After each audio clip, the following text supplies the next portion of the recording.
Hello, everyone. Nice to see you on my channel, Touching Stories. Today you will hear an amazing story that is based on real events. It's a drama that will be a very important lesson for everyone.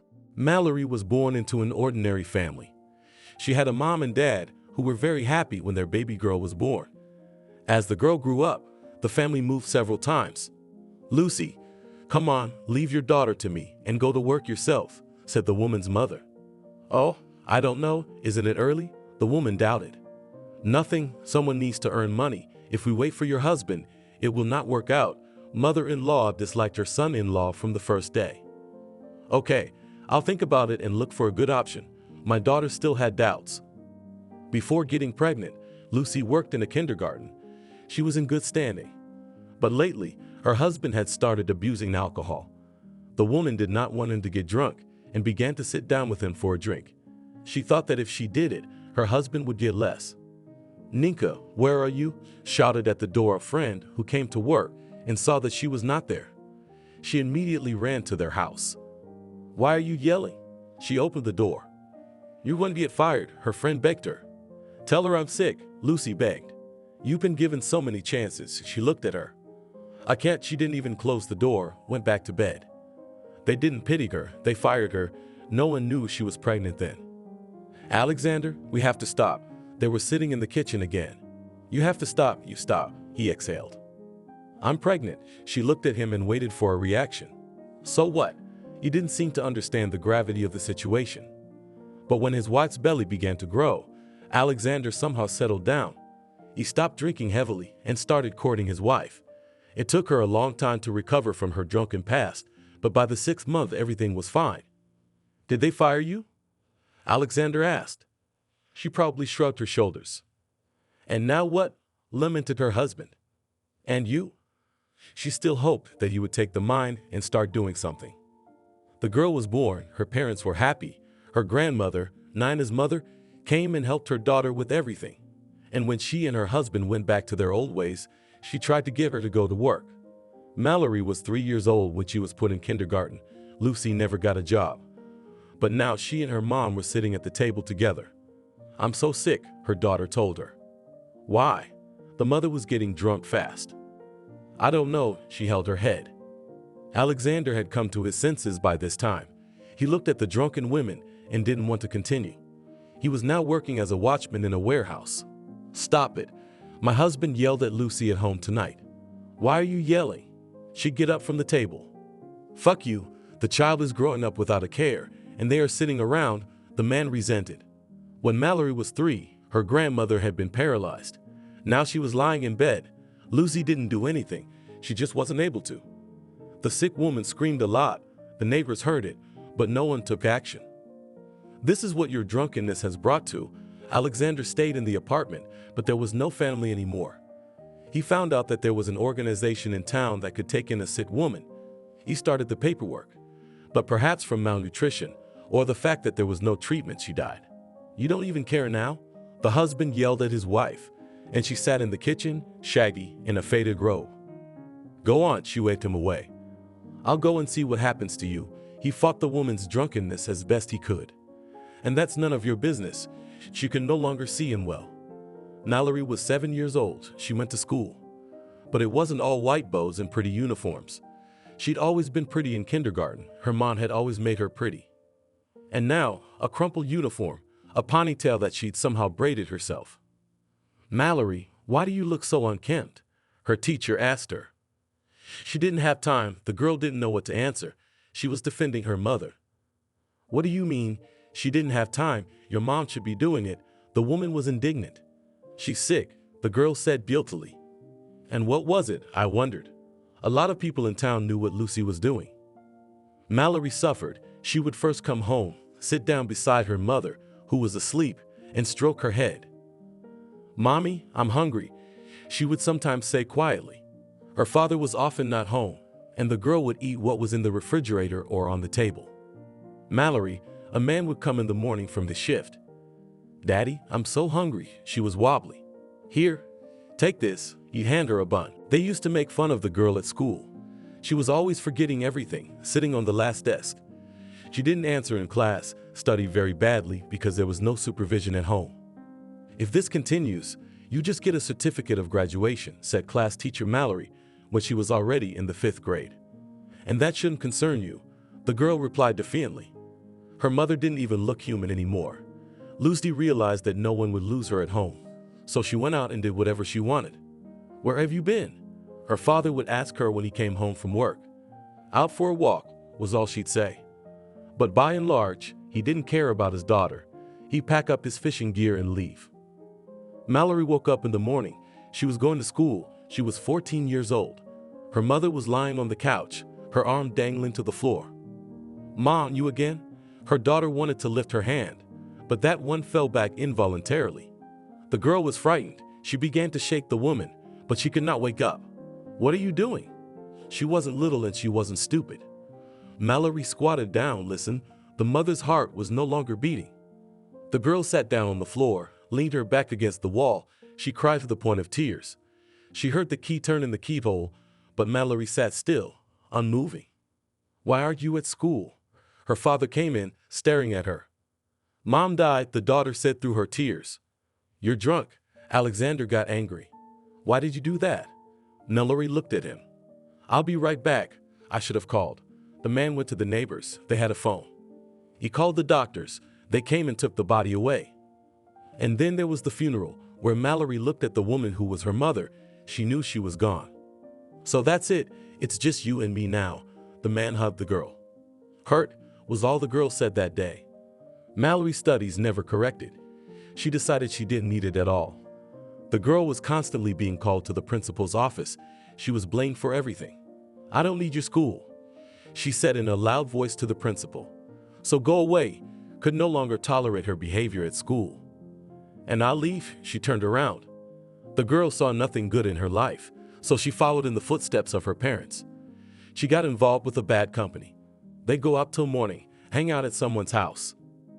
"Mallerie, do you want to end up like your mother?" her father asked her. He tried his best to get his daughter out, but time was running out. She was on her own now. "Aren't you going to study?" Alexander asked her. "Tell me why I need it." She looked at him defiantly. He was sitting in the kitchen, waiting for the kettle to boil. "Now commerce is developing. I will work in a stall and then look, and then I'll have my own," Mallerie said with such confidence, as if she already had something. "Don't say oops before you jump," grinned her father. He thought back to his youth, how ambitious he'd been. He also thought everything in life would be easy. His friends went to the neighboring town to enter the technical school. Mallerie rushed with them. "What if it works out?" The girl told them. Well, they laughed. Naturally, Mallerie didn't get in. She wasn't going to leave yet. She liked this town. Compared to her hometown, there were a lot of cafes and different eateries here. That's where she met John. "Why, it's so beautiful and alone." He came on to her then. "I didn't ask you." The girl also answered him. "Let's go to our place." He nodded at the table where 2 other guys were sitting. "There you go." She was cracking up even though she hadn't eaten anything since this morning. "Come on," the guy kept up. "He did," she said grudgingly. "Guys, there's a girl here." They came to the table. "Hi." They didn't show much interest. "Should I order something?" the young man asked. I don't know, she was indifferent, though she wanted to shout, "Yes, order me some food," but she couldn't do that. "Okay, I'll do it myself." He went to the counter. After that, he brought a couple of cakes and tea. "Thank you." Mallerie carefully took the food and started chewing. After the guys got to know each other, John invited Mallerie to visit. She didn't refuse because she had been sleeping around for a long time. When she could sneak into a girl's dorm, she was there. Otherwise, at some acquaintances. "Are you brave?" he asked her. "What are you talking about?" She really didn't understand. No reason. He looked away. "Do you live alone?" The girl got curious. "Why would you do that?" He was busy putting on a duvet cover. "Just to find out," she hummed. Done, he made her bed. Mallerie lay down. John started to lie down next to her. "You what?" She jumped up. "What did you think? It's all for nothing." He turned to her. "You're a freak." Mallerie realized she wasn't going anywhere. They spent the night together, and then the girl thought she'd stay with the guy for a while. She had nowhere to live, and he had his own apartment, and he had money. John also didn't mind. There was a girl who could clean and cook. He was taking advantage of her. "You're going out again," he told her once again. She put on her lipstick, put on her shoes, and went out. Mallerie wanted to get a job somewhere. She'd been turned down almost everywhere, and rightly so. She didn't even have a high school education. "Will you go and wash dishes?" the owner of the local cafe asked her. "I'll go," rejoiced the girl. She needed to get a grip at least somewhere, and then she could take another position. "Well, then come back tomorrow," the future boss told her. After that, happy Mallerie went home. "What's today?" John went out into the hallway. He thought she was doing something bad, but he wasn't repulsed. "Got a job," she mumbled over her shoulder. "I see, so congratulations are in order." He followed her into the kitchen. "Congratulations," she turned and looked at him. "Why are you looking at me like that?" He looked around to see if anyone was behind him. "I don't know what to do." She was really thinking about leaving the guy now, but she was afraid to do it.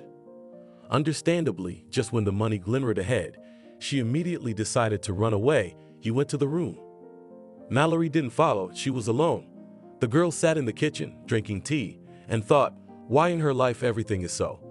Why she, like that Cinderella, did not meet her prince, and she has to just exist? "Well, you're not coming, are you?" John came to her. Now, she decided not to chop off her shoulder. Everything was comfortable here for now. She went into the room, and they began to get ready for bed. Tomorrow was going to be a busy day, so they needed to get some sleep. "Don't," she pulled his hands away from her. "Come on, I missed you." He started to whine, but Mallerie remained unapproachable that evening. The next day, she began to choose what she would wear. Almost all of the clothes were bright and provocative. The girl didn't know how her boss would view it. She chose one dress that was below her knees, but it was so old and stretched out that she didn't even want to put it on. "Hello," said Mallerie hello to the women in the kitchen. They showed her to her workstation. Mallerie began to work. How hard it was. So many dishes were piling up that her back was falling off. "How are you coping?" After a week, Selena Georgievna, who ran the place, came to her. So far, she looked back at the sink, where the dishes never dwindled, no matter how much Mallerie washed them. "One of the waitresses is leaving. Will you take her place?" the woman asked her. "When?" She wanted to drop everything and go out into the hall right now. "I don't know." She didn't talk about it yet, just hinted, watching the boss, how others work. "Yes, I agree, but don't give the place to anyone else," Mallerie asked Selena. "Okay, as long as she promised," she smiled. The woman immediately saw some potential in the girl. She'd been like that herself, cocky and arrogant. And when this young girl came into her cafe, she felt a kind of maternal pity for her. Mallerie worked honestly, though she was like that, but she didn't want to lose her place, especially since she had been offered to be a waitress. She liked the hostess too. She couldn't say why, but there was something about her. "You can start another job tomorrow," Selena told her. She allowed her subordinates to call her by her first name without a middle name. "Thank you for believing me." She was the only one Mallerie talked to like this calmly. "Great, you'll thank me later when you open your own cafe." The woman winked at her. Mallerie was enjoying her work now. She wore her short skirts, brightly painted, saw that men paid attention to her. They left the occasional generous tip. "Hey, beautiful," a man in his late teens slapped her on the rear end once. "Good day to you too," she turned to him. "Sit with us?" he asked. Not supposed to. She wanted to move on, but the man grabbed her arm and sat her on his lap. "Don't you know me?" he whispered in her ear. "Back off you." She pulled away from him. "Oh, I like those," he laughed. "Austin, leave the girl alone." The hostess came out into the hall. That's it, Selena." He looked at Mallerie and winked. That was it. She wanted to show in her tongue, but she restrained herself. There were many more who liked the girl. They grabbed her, tried to pinch her, but she waved them all away. One day, Mallerie was walking home and a car pulled up beside her. "Get in." It was the same Austin driving. No, she was walking by. "Are you stupid?" he asked her. No, she was walking on. "Stop." He tried to talk her down. "Leave me alone." Mallerie was just scared of him. "Wait a minute." The man had already gotten out of the car. "Come with me, I'll make you rich." "Gold, you say?" She stopped and looked at him. But the man didn't care anymore. He looked at this young, pretty girl and was ready for anything. "Yes," nodded Austin. "Ah, Let's go. She got in the front seat. They drove to his apartment. For some reason, I thought you had a house, she said. I wonder why. He pulled out a cognac. I don't know. She was looking at what was on the shelves. Well, Mallerie, come on, to introductions. He handed her a shot. Come on, she took one for courage. The next day, the girl told Selena everything. You be careful with him, she warned him. Why? Could something happen? The girl looked at her. It could, the woman smiled oddly. But Mallerie didn't believe that Austin could hurt her. He was so good, loving her, dusting her off. She decided not to think about this conversation. If anything was going to happen, she could always stop it. She had to go to John's to get her stuff. Austin, let's go to the place where I used to live, she asked her new roommate. Why do you need all this old stuff? I'll buy you new stuff, he told her. Okay, she'd sit on his lap. Mallerie liked it when a man treated her like that. She couldn't have wished for anything better. But one night his friends came over. Get out of here, he commanded her. Austin, what are you doing? She couldn't believe he could talk to her like that. I said leave us alone. He gave her a stern look. I'm not going anywhere, she lifted her head and stood like that further away. He walked over to her, took her elbow painfully, and almost on his way, led her out of the room. I love you, of course, but when I have visitors, they must not see you, the man resented. What secrets? She held on to her sore arm. I've said all, you walk back. Mallerie took offense at him. She sat in the kitchen. She wanted to cry. What to do? Live for the money or leave? She walked quietly to the bedroom, opened the nightstand. Mallerie saw that Austin kept money there, took some, and went into the hallway. The things were pitiful, but there was no time at all to pack them up. She ran out of there, her heels glistening. Selena, she came to the boss. I see it started, she looked at Mallory's view. What started? She didn't understand. Nothing, she waved her hand. I'll probably quit and leave here, he'll find me anyway, Mallerie said, confused. I'm not holding out, the woman waved her hands. At first there was chaos in her head. The girl didn't know where to go. The first thing she decided to do was to go to the train station. There was a train on the platform. She went to the ticket office. I need a ticket for the next flight, she told the woman. It leaves in 15 minutes, she said, and handed her a ticket. Mallerie smiled. Her adventure was beginning again. She boarded the very same train. It was traveling northbound. The girl went to bed, and in the morning when she woke up, she got right off. She didn't know what station this was, or if there was anything here at all. Hello, she stopped near a man who got in her way. Where can I get a room here? My place, he was looking at her. Good, she was happy. She just arrived and she was so lucky. Together with Harvey, they walked towards the houses. It turned out to be a small village. Mallerie liked it at Collia's place, but only that he lived here, a little embarrassed. Don't be afraid, he said. Everything will be all right. But not a week later, Harvey had a drink somewhere and came home. Mallerie was asleep, and he was all over her, and she didn't even squeak. In the morning, Mallerie wanted to pack up and run away, but Harvey came out to her. Don't be offended, I liked you, he said guiltily. Yeah, you could have asked nicely, she said. All right, stay here, we'll live. I'll help you with your job, he offered. Good. There was nowhere else for her to go. From then on, she had a new roommate. Harvey did help her get a job, but that wasn't Mallory's dream. He himself worked as a repairman when needed. He would go out on commission, helping people make repairs. Mallorie had started doing that too. At first it didn't work out, but then she got the hang of it. We're going again tonight, he told the girl of the evening. How, we're just from the order. My arms fall off, almost cried the girl. No money? Stay home. Harvey didn't talk much. And Mallerie was on her way. Somehow the man had already finished all his business, but Mallerie still had work to do, and she stayed. Soon the landlady came in. Oh, you're still here. She was afraid the light was on. Yes, not much left, showed her Mallerie.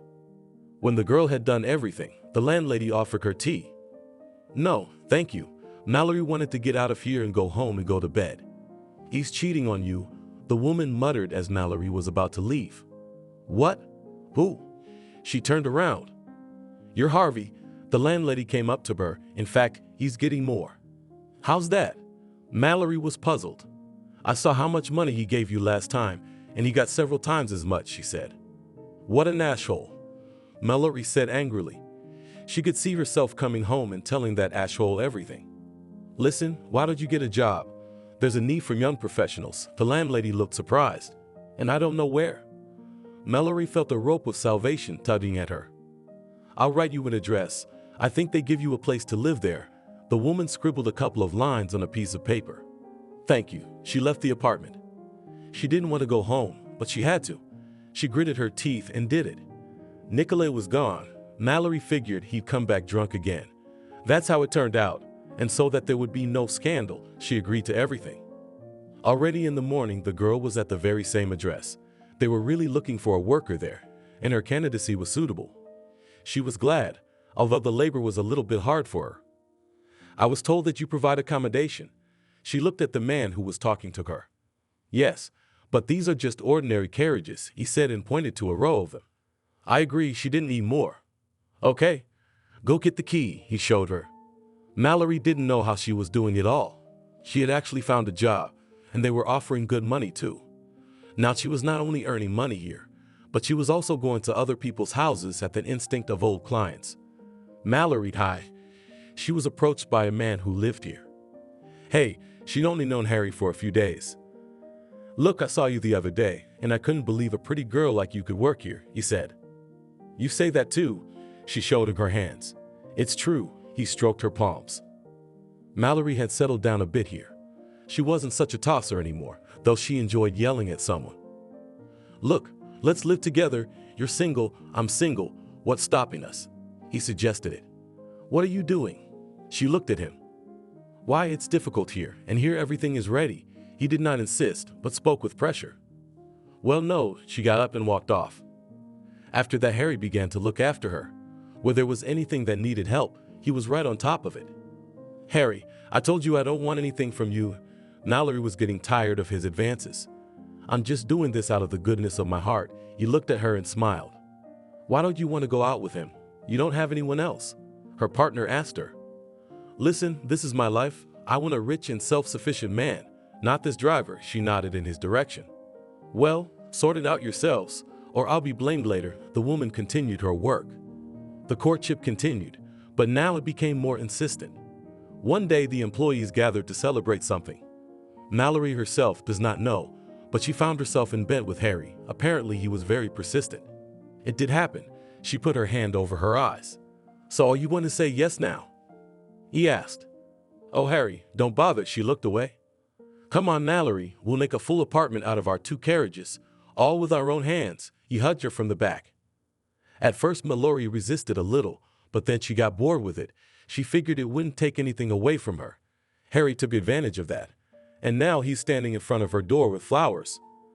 Marry me, he says, smiling through his 32 teeth. Are you out of your mind? She looked around to make sure no one was around, or the rumors would spread. He didn't understand why 2 people couldn't live without each other. Come in, she let him in. Well, have you given up? Asked her partner at work. Why would she do that? Mallerie was ashamed of herself for saying she didn't need him, and now it turns out she did. I saw you 2 whispering in the corners, her friend kept finishing the wall. So what? Mallerie didn't understand. She always did what she wanted, so now she didn't understand what they wanted her to do. Nothing, if he proposes, take it and get married. She got nervous. And don't yell, Mallerie told her in the same tone. They never spoke again. The girl was returning home. She had already made up her mind that she would accept Harry, both an assistant and a good lover. And he didn't need any invitations. He was already sitting on Mallerie's porch. Hi, he stood up and greeted her. Understandably, she stood, not approaching him. Mallerie, you got an idea or not? He came up to her. Yes, I've thought about it. That's it. Come on, make up your mind. She stood there and said it to him with a grin. That's it. You'll be the happiest. He was very happy. They applied. They were quickly signed in. There was no line. From that moment, Harry and Mallerie started living together. He made arrangements with the men as promised. They pulled his wagon up to the same one that belonged to Mallerie. Only then did he go to buy material for exterior and interior paneling. Harry, I didn't expect this from you. She saw how well he was doing. You know, I didn't think I could do it myself. Someone told me, showed me. He wasn't bragging, just telling me the facts. And it's kind of a family, and Mallerie's calmed down. She couldn't say that she was very fond of the man, but compared to all the others, she had some feelings for him. "Mallerie, look at your Harry's hands," her co-workers sometimes told her. "Why do you admire him so much?" She didn't understand. If the truth be told, she was afraid of her feelings, because every day Mallerie realized that she was falling in love with this man more and more. She didn't say it out loud, but she knew about it. "Where are you going?" she asked her husband. "What's with all the suspicions lately?" He didn't understand her. It's just that before he never went anywhere, but lately he's been frequenting. By that time they had lived together for 2 years. "Are you jealous?" He smiled. Finally he achieved that his wife loved him. Now let her run after him, not he after her. She didn't want to give away her feelings. That's why she hurt her husband. From that moment, she had to do everything so that he would not suspect her close attention and love. Perhaps if she hadn't acted that way then, there would have been nothing wrong with her life, because Harry loved her and wanted her to be happy. You can't live in a sick relationship, and everyone knows that. And if you're suspected at every turn, you'll become one. "I'm home." She came home from work. In the hallway, she noticed Harry had already returned, but there was also a woman's pair of shoes standing there. Mallerie shook. She couldn't get control of herself. The girl went into the room. "Ah, Mallerie, hello." Her husband stood in front of her. A young woman was sitting on the couch. "Who's that?" she asked with a numb tongue. "What are you? What's wrong?" Harry was scared for her. "I ask again, who is this?" She pointed her finger at the girl. "Meet my sister. This is my sister. She came to visit just a few hours ago," he said more than confidently. "Lord, you scared her." She sat down on the couch. "Mallerie." "Victoria," chirped the young guest. "Why didn't you warn me right away?" The wife still couldn't believe it. "About what?" "I didn't know," he said calmly. They sat together for a while, and then Harry went into the kitchen to make dinner. He whistled a tune to himself. "Everything is ready. Come into the kitchen," he called out to the girls. They ate, and afterwards Victoria wanted to go for a walk. "You go, and I'll lie down for a while," Mallerie said and went to her room. Harry and his guests quickly dressed and went out. Mallerie lay quietly on the couch. For some reason, there was some satisfaction today. In the morning, the girl woke up, and quietly, so as not to wake anyone, began to get ready for work. It seemed strange to her that Harry was lying on the floor next to his sister. Probably came in last night and lay like that, didn't want to wake her up. She washed her face, got dressed and left. "Hi," said Mallerie hello to Maddie at work. "How's it going?" she asked her. "You know, I don't feel so good." Mallerie couldn't explain her condition. "That's good." Her partner was happy for her. They had worked all day. In the evening, when Mallerie was coming home, she saw Harry and Victoria walking towards her. "Are you going out with us today?" her husband asked her. "Look, you work too. Don't you get tired?" she asked him. "I took a few days off," the man admitted. "I see what you mean." Mallerie walked past them. She walked into the house, her anger a little added. There was nothing in the kitchen or refrigerator. "You've been home all day and you couldn't even cook anything," she shouted to her husband and Victoria. "Don't swear, please," Harry asked her. "Fine." She turned around and got up to the stove. Before long, Victoria was scrambling to get home. Harry groomed her in every way he could. Eventually, he volunteered to walk her to the train. "Okay, if it's not too much trouble, you can walk her." Mallerie didn't mind. She'd been feeling really bad lately for some reason. She had to go to work, but she couldn't get up. Her whole body was twisting and her stomach hurt. "Mallerie, are you home?" Her friend Ariana came in. "Lucia, I'm here," the girl moaned. "What happened?" She ran into the room. "How are you here?" "It was the beginning of the day.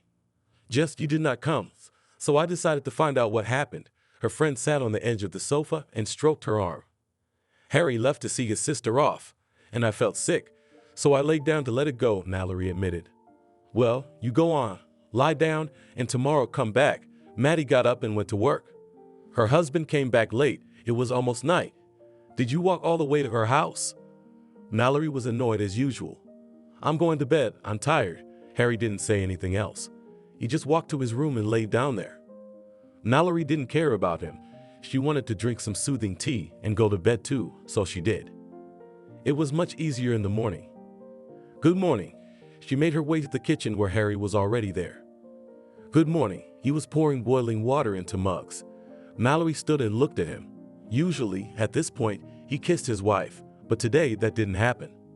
Harry, she stood with her hands at her sides. Why are you looking at me like that? He didn't understand. Okay, bygones, said Mallerie, now did not want to argue and find out the relationship. The girl got ready and went to work. Well, how's your health? Maddie already met her. Good, but yesterday was disgusting. Sat down on Mallory's chair. They set to work, which was a lot of work. Since Mallerie didn't come out yesterday, they had to do several times as much today. Look how unevenly you've done it. Mallerie showed her friend. Ariana asked Mallerie, thinking half the night, which sister was Harry seeing off. Vika. She stopped work. I knew Alyosha before you, but he didn't have any sister. Lucia looked up at her friend. What? It can't be. Mallerie couldn't believe that she was treated like that. And where? In her own house, are you sure? I can't say with complete certainty. Ariana looked her in the eye. I have to go home, Mallerie said. What's the use? He's not there anyway. Ariana didn't think her partner might leave again. And I don't need him. I'll leave his belongings and let him go to his sister's house or his mother's. Mallerie cried and cried. Will you think of throwing away men like that? Ariana wanted to stop her. That's it, I'm gone. The girl slammed the door. She didn't remember how she got to the house. She opened the door. Harry was gone. She frantically started throwing his things into her bag. After that, she looked around to see if she had forgotten anything. Mallerie opened the door and pushed the things out the door. What happened here? My husband came home from work. I want to ask you about Victoria, who's been living with us for so long, and I was a fool to believe she was your sister. Mallerie couldn't stop.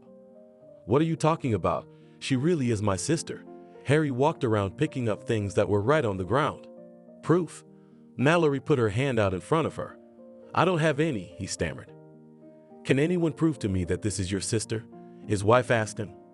No, he didn't look at her. Why are you averting your eyes? Mallerie was very angry.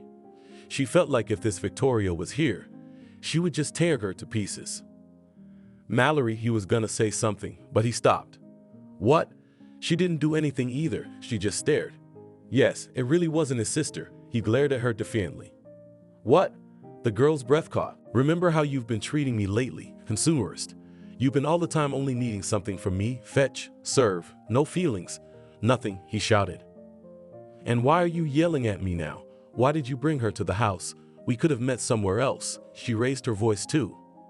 He couldn't rent her an apartment. He couldn't leave her on the street. They were saying things to each other in very loud tones. Go away. Mallerie sat down on the nightstand, covered her face with her hands and cried. I'm sorry, you wanted to say something. Go away, she was adamant. Harry walked out. He looked back at her one more time and then just closed the doors and left. A few weeks later, Mallerie found out she was expecting a baby. She would definitely not have a relationship with her husband. All she wanted was to file for divorce and move on with her life. Maddie, I'm having a little one, she told a friend at work. Oh, honey, congratulations, she hugged her. Yeah, I'm gonna be a single mom, Mallerie proudly announced. Why single? The baby has a father? Ariana asked, and then she was silent, blaming herself for telling Mallerie about her sister. Not a day went by that Mallerie didn't cry. Every night she came home, she was hurt and resentful for everything he had done to her. She remembered the first time he held her, how she didn't want him to. And after all that, looking at the man's potential. So what? He'd repay her in the same coin. Now it was her turn to love and ignore him. You need to leave, her friend advised. And go where? Mallerie looked at her with tearful eyes. I don't know, go to your father's, Maddie suggested. She didn't know much about it, but at least there was an apartment there. Right, and the baby would be born there. Mallerie was grateful for the advice. She packed her bags, and in a week she left the small settlement. But she never reached her father. On the train, a man was traveling in the same seat as her. Hello, he said to her as soon as the girl entered. Good afternoon, she didn't look at him, just walked past him and dragged her bags through. Mallerie wanted only one thing, to lie down and sleep and not to be touched. Let's get acquainted, he held out his hand to her. Let's not, she took her slippers and everything else out of her bag. Oh, you're such a naughty girl, the man teased her. This has nothing to do with you. Mallerie finally looked up at him, and in that moment she realized she was lost. His sky blue eyes engulfed her. What's wrong? The man noticed the change in the girl's expression. "My name is Mallerie, and you?" She changed her anger into mercy. "Alexander," he held out his hand again. "That's my father's name."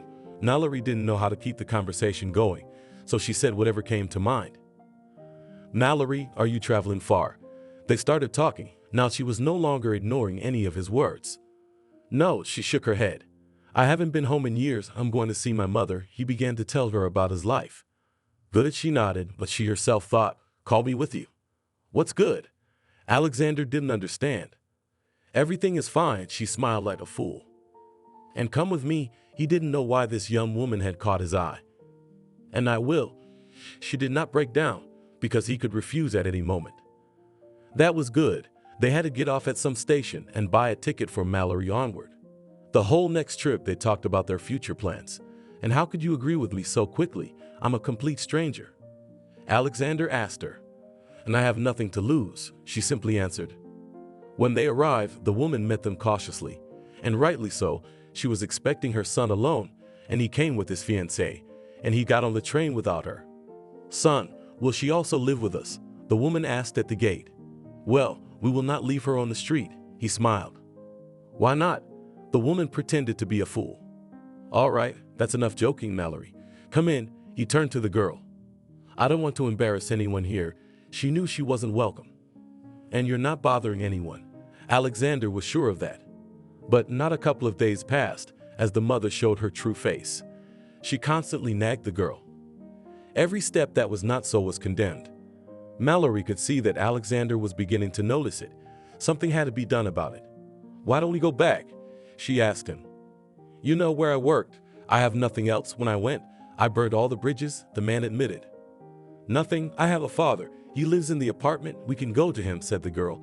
She did not know anything about the man she called father. Since she left him, she had not written or called him again. "I don't even know," Alexander began to say. But Mallerie was persistent, and she quickly managed to talk the man into coming with her. And now they were back on the train, talking about nothing. "Can you imagine? We fell in love with each other in just a few minutes," he told her. "Do you want the truth?" Mallerie looked at him. Of course, he nodded. Then on the train, and she told him all about it, and how her husband had left her, and how she was driving away from him, and how she'd fallen in love with his eyes. What a story. He moved over to her. "Are you divorced?" he asked. "Yes, but there's a nuance." She lowered her eyes to her stomach. "Are you pregnant?" Alexander exclaimed, and it was unclear whether it was an exclamation of joy or surprise. "Yes." Mallerie decided not to hide anything. Business, he thought, but after a few minutes he hugged her. "I'll raise her as mine own." They arrived, stepped out of the carriage. Mallerie didn't know how to come to her father, what to say to him. After all, it had been so many years. They got to the house where she had spent her childhood, walked into the driveway. "Hello, Daddy." She entered the apartment. "Hello." The man seemed taken aback. "We'll stay with you for a while." She put the bags on the floor. "I thought you were dead," was all the man said. "Well, as you can see, I'm alive and well. I'll give you a grandchild soon." She stroked her belly. Mallerie, the father, was not sentimental, and he was not capable of tenderness either. He seemed to want to hug her, but instead, he clenched his fists, squeezed his eyes shut, and went to his room. "Come in. Why are you standing there?" she said to her new suitor. He took off his shoes and went into the room where Mallerie had shown him. They settled down. Their father was hardly noticed in the apartment at all. "Oh, Alexander, I can't. My stomach was so big that I could have pushed the girl and she would have rolled away." "Shall I call the doctors?" he asked her. No, not yet. She didn't know why she didn't want to. But when she couldn't stand it anymore, Alexander didn't wait. He called a medical team. "We're taking her away," said one of the men in a doctor's uniform. Mallerie was brought to the labor and delivery room. Before she could even realize it, there was a slap, a sharp pain, and she was told she had a boy. "Anthony," Mallerie said. "Congratulations, Mommy." Everyone in the room was smiling. Just a little more and a terrible thing could have happened. The next day, under the window of the ward in which Mallerie was lying, there were two Alexanders, a father and a lover, and she was showing them her firstborn. Mallerie saw that her grandfather was crying. She wanted to hug him. Suddenly she was sentimental, though she had never been. They were discharged a few days later. Alexander offered to adopt Andrejka, but Mallerie did not want to. Father helped with everything. He went grocery shopping, and he never asked for money. Alexander, and you are going to sit on my father's neck for long? Asked her husband Mallerie. They signed with him. Wait a little, let me get used to it, he looked at her. And what to wait? The child wants to eat, she practically shouted. Alexander didn't mind working somewhere, but he couldn't find a job. One day he came home happy. What, you found a job? My wife realized. Yes, now I will go out on trips on a KMAZ, he bragged. Where's the car? Mallerie didn't understand. I'll get it from my mother the other day, he said, and Mallerie exhaled because she thought he was crazy. That's good, at least there'll be some money. She snuggled up to the man she loved. Mallerie herself didn't understand how this could have happened, how she could have fallen in love like this. But when she hugged the man, a wave of trembling went through her whole body. She couldn't help it. It was evident that Alexander treated her with the same love. He loved Anthony as his own. That was out of the question. Well, everyone, on your way, he said goodbye to his wife and son. Be careful, she couldn't tear herself away from him. The first time it was scary both to go and to let him go. But afterwards, when it had already become a habit, it became the norm. It all began when Andriushka was 5 years old. Alexander returned from a voyage. He came home. Mallerie wanted to approach him, but he pushed her away. What are you doing? She couldn't understand, and then she smelled alcohol. Nothing, he told her gruffly. Alexander, what happened to you? She couldn't understand it. Nothing, he told her in syllables. Why are you treating me like this? She wanted to know. But Alexander had become withdrawn. He would often have a drink after a voyage, alone in the kitchen. Mallerie told him that it wouldn't end well, but he didn't listen to her and pushed her away. One day, Alexander got so drunk that he couldn't get up from his chair. Mallerie came to help him. She took his hands and tried to lift him up, but he looked at her with a look that made her afraid. In the morning, when she wanted to talk to her husband, he just walked away from the conversation. You again? She watched the man walk toward the refrigerator. Mallerie, you better stay out of it, he warned her. What's going to happen? She couldn't understand. It's going to get worse, Mallerie's father heard it too. But they didn't take the information seriously, and for nothing. Once Alexander returned from a trip, at first he was normal, hugged and kissed his wife.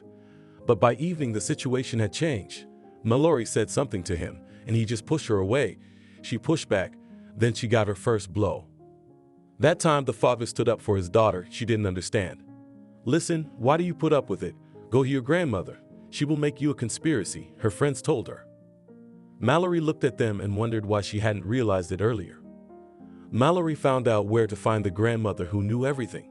She went to her house and got a picture of her husband. "Oh girl, everything is bad for you," said the old woman when she looked at the picture. "What's the matter? Is he going to die?" Mallerie was afraid. "He won't die, but he'll leave for sure, and then he'll dry up from boredom." The old woman was looking at something else. "I do not understand. Explain normally," almost cried the girl. "He was bewitched, strongly, on the blood," said the grandmother. "Can anything be done?" Mallerie asked. "No, as long as you are near, to that one attracts, and when with her, then to you, so and languishes," said the woman and was silent. "What should I do?" Mallerie didn't understand. "Leave before it's too late, or both you and your boyfriend will be bad," the old woman said seriously. Mallerie did not understand how this could happen and what to do with all this now. She walked back home and thought her life was over. "Daddy, can I talk to you?" She approached the man when she was home. Sure enough, he looked at his daughter. He felt sorry for her for some reason. Mallerie sat down on a chair and told him everything. "You know, I think you should do what that woman told you to do," he told her. "Why don't you go see that woman?" She asked for advice. "What do you expect her to do? You've been told she's tainted. There's no way to fix it," Alexander said. Okay, she got up and gathered her thoughts. It was very hard, but through tears and pain, she gathered her husband's things. When he once again returned from a voyage, she told him everything. They embraced and stood like that for a few minutes. "Forgive me for everything," Alexander told her. He was leaving, but not to that woman, but to nowhere. "What am I going to do?" Mallerie asked her father. Today, she was no longer the same girl, careless and promiscuous. She was the mother of a child who needed to be nurtured and raised. To move on, her father told her. A few weeks flew by like a blink of an eye. Mallerie realized she was pregnant, but it was too late to do anything about it.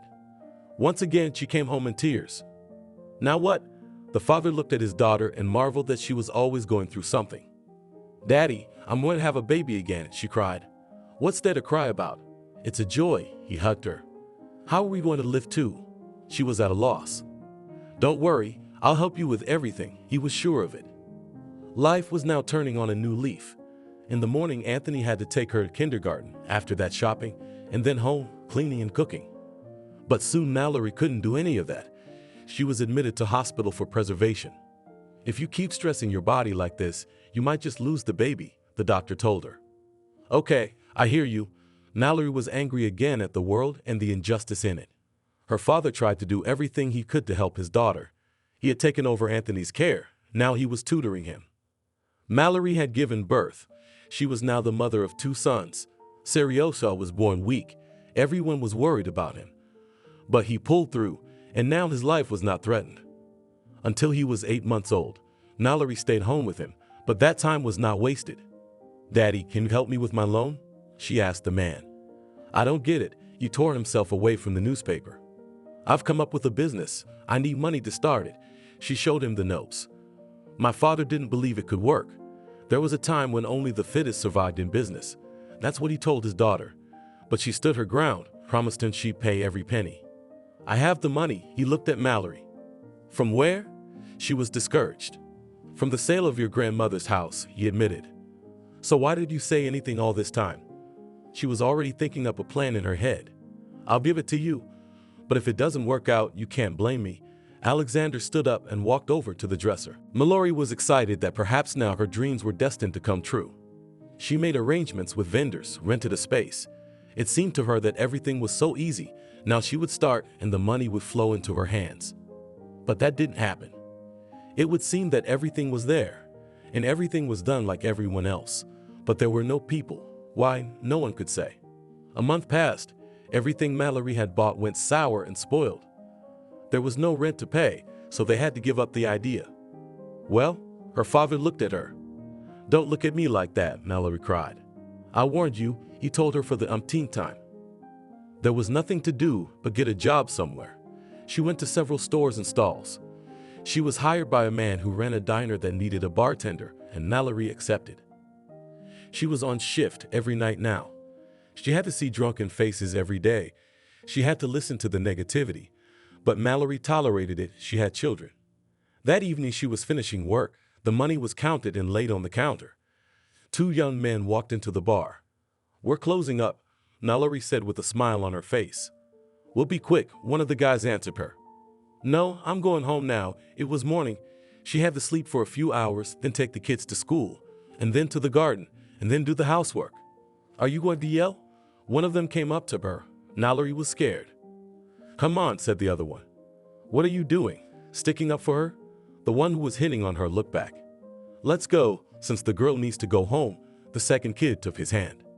They went out. Mallerie sat down. She needed to recover from the shock. And when she stood up, she saw a terrible picture. There was no money on the counter. She had completely forgotten about it. She sank back into the chair and cried. "Mallerie, what has happened again?" The father of the house saw her with eyes red with tears. "They stole all the proceeds from me, which is a lot of money," she told him, and tears rolled from her eyes again.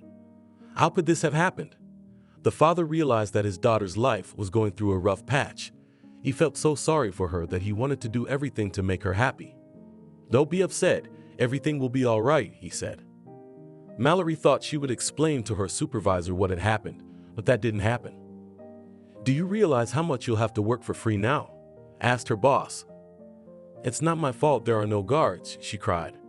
"I don't know anything," the man told her. "Your tears won't help." Mallerie returned home.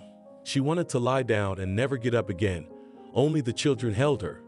She couldn't leave them and leave their father alone with them. "I have to take out a loan. I'll pay it off and get a new job," she told her father. "I'll think about it," the man nodded. It was only now that Mallerie began to realize why she needed an education. She could have gotten a decent job somewhere. Today she was even ready to go to school, but there was nothing she could do about it. Alexander made up his mind. He took out a loan. He took even a little more money. He also had some savings. Here, give it to your boss. He gave her a wad of paper bills. Daddy, I'll pay you back, she told him. Can we try again, but with minimal expenses? He asked his daughter. What? We tried it. It didn't work. Mallerie wasn't as irresponsible now as she had been before. I'm telling you, without any sophistication, Alexander insisted. What are you suggesting? Mallerie didn't understand. Open a diner on the highway, a couple of tables, pies or chebureks and some snacks, Alexander said. Don't you think it wouldn't bring in much revenue? She asked him. Shall we try it? He didn't even ask, he insisted. Suit yourself, but I'm used to it not working out. My eyes were wet. Okay, but without support I will not cope. They sat in the room. It was already late. The children were asleep. The very next day, Alexander called his friend. He knew there was something he could do to help. Archie, hello, he called him. What's up? You never just call. His friend asked him. Remember, you told me that you had a garage somewhere that you didn't know where to put? Alexander asked. Yes, it's mine, but the land is being taken away, so we need to move it somewhere, he said. I'm taking it away from you. Alexander was determined. What do you want it for? Archie was surprised. I have a case, the man evaded the answer. All right, it doesn't matter to me. Take it away for nothing, but you'll take it out yourself, the friend agreed. Agreed, Alexander hung up the phone. He was glad that from the first time and immediately everything worked out. He made a call to another acquaintance who could help with the transportation of the garage. That one didn't refuse, just needed to wait a little. Mallerie, it's done, he told his daughter that evening, the man's eyes burning. What? I don't understand. She was confused. Sit down, now I'll tell you everything, he asked her. They again sat at the table for a long time. Everything was spoken. A week later, there was already a garage on the highway. Alexander himself welded a window there, refinished the doors. Furniture could be brought in. They put a table stand, 2 tables, a few chairs. The man bought a stove so that it was possible to cook, and several kinds of liquor, all removed with the paperwork. Well, shall we begin? The father. Now it was clear that her father was not to blame for her mother's death. What am I? You do everything there. If you didn't work, there would be nothing, she said. Well, without money I wouldn't have done anything. She went to bed because she was getting tired. This diner on the highway became very popular with those who frequented it. Mallerie cooked perfect and delicious pies and chebureks. Everyone liked them, both truckers and ordinary, passing people. The hostess, visitors were coming up to the counter. Now, she would come out and make and sell what people wanted. Mallerie, you need to expand, they told her. Not yet. She was tired of standing here. But she knew it wasn't the right time, not financially, not in her condition, and it wasn't the right time. There was one good thing about this place. Almost no one who was in disrepair came in. Daddy, why don't we move to the city? She asked him 2 years later. Are you sure you've already tried it there? He asked. If I was sure, I wouldn't have consulted you. She was cooking dinner. Okay, take your chances. Just don't close on the highway. I'll pick up here. The man muttered. Mallerie had found a building to rent. Now all that was left was to think of the rest. She didn't make it a cafe, but just like the track, just snacks and light alcohol. The hostess, just as they opened, a man came in immediately who was poorly dressed and also smelled. Come out, please. Mallerie was rude to no one. Che, won't you give it to me? He whistled through slits that were instead of teeth. Mallerie went there, to her own place, and here stayed her father. He did his best to keep away the drunks, keep the building clean. There was a profit, and not a bad one, but it was more and more from what was done on the highway. Mallerie was glad that slowly, but it was working out. She tried, as much as she could, to spend time with the kids, but it wasn't really working out for her. Mallerie, stop renting this building. Let's buy our own, her father said. Where did you get all this money from? She was amazed. I paid it all off, then saved. Nothing. Practically no spending, he smiled. So Mallerie, with her father's encouragement, decided to take a chance. She found the right space, tried to imitate Selena, her first boss. I think I found it. Mallerie came home one day. If you have enough money, you buy it, he told his daughter. What about the diner? She asked. I'll take care of it, the father promised. Good, there's nothing complicated there. They have a good relationship. Just please don't change if a lot of money comes in, her father asked her. Really? She turned around. Right now, Mallerie wanted to be just like the woman from the cafe that stabbed into her memory. She was striving for it. There was so much work to be done, from paperwork to buying inventory to hiring employees. It's not easy, Mallerie said at home at night. It will get easier, her father promised her. I hope so, she sighed. Almost everything was ready to open, but Mallerie was afraid of something. She didn't have the staff yet. Mallerie, hi, a friend from her high school childhood called her. Oh, Selena, how long has it been since we've seen each other? Mallerie was surprised she called her. Yeah, here I am visiting. Why don't we get together? She suggested. Of course, Mallerie was glad to meet someone from her past. She was getting ready for the evening, picking out a dress because they were going to a restaurant. Hi, friend. Selena looked at her friend with envy. Mallerie noticed it, and something in her woke up. She wanted to show off. Hi, how are you? What do you do? She was proud. She saw that Selena was not dressed like her. I'm in my profession. It was kind of embarrassing. Oh, good thing I didn't get in then, she said, and they entered the place. They chose a table, sat down at it. The waiter came over. Though Mallerie realized that she didn't need to spend much, since it was such a spending period now, but she wanted to show her friends so much that she went up, even though she didn't have those crusts. Mallerie, come on, it's so expensive. Selena looked at the menu and what her friend was ordering. It's okay, I can afford it now. She looked at the waiter to come over. When everything was already on the table and her friends had a couple sips of wine each, upset, Mallerie realized that she had absolutely nothing to talk to her ex-girlfriend about.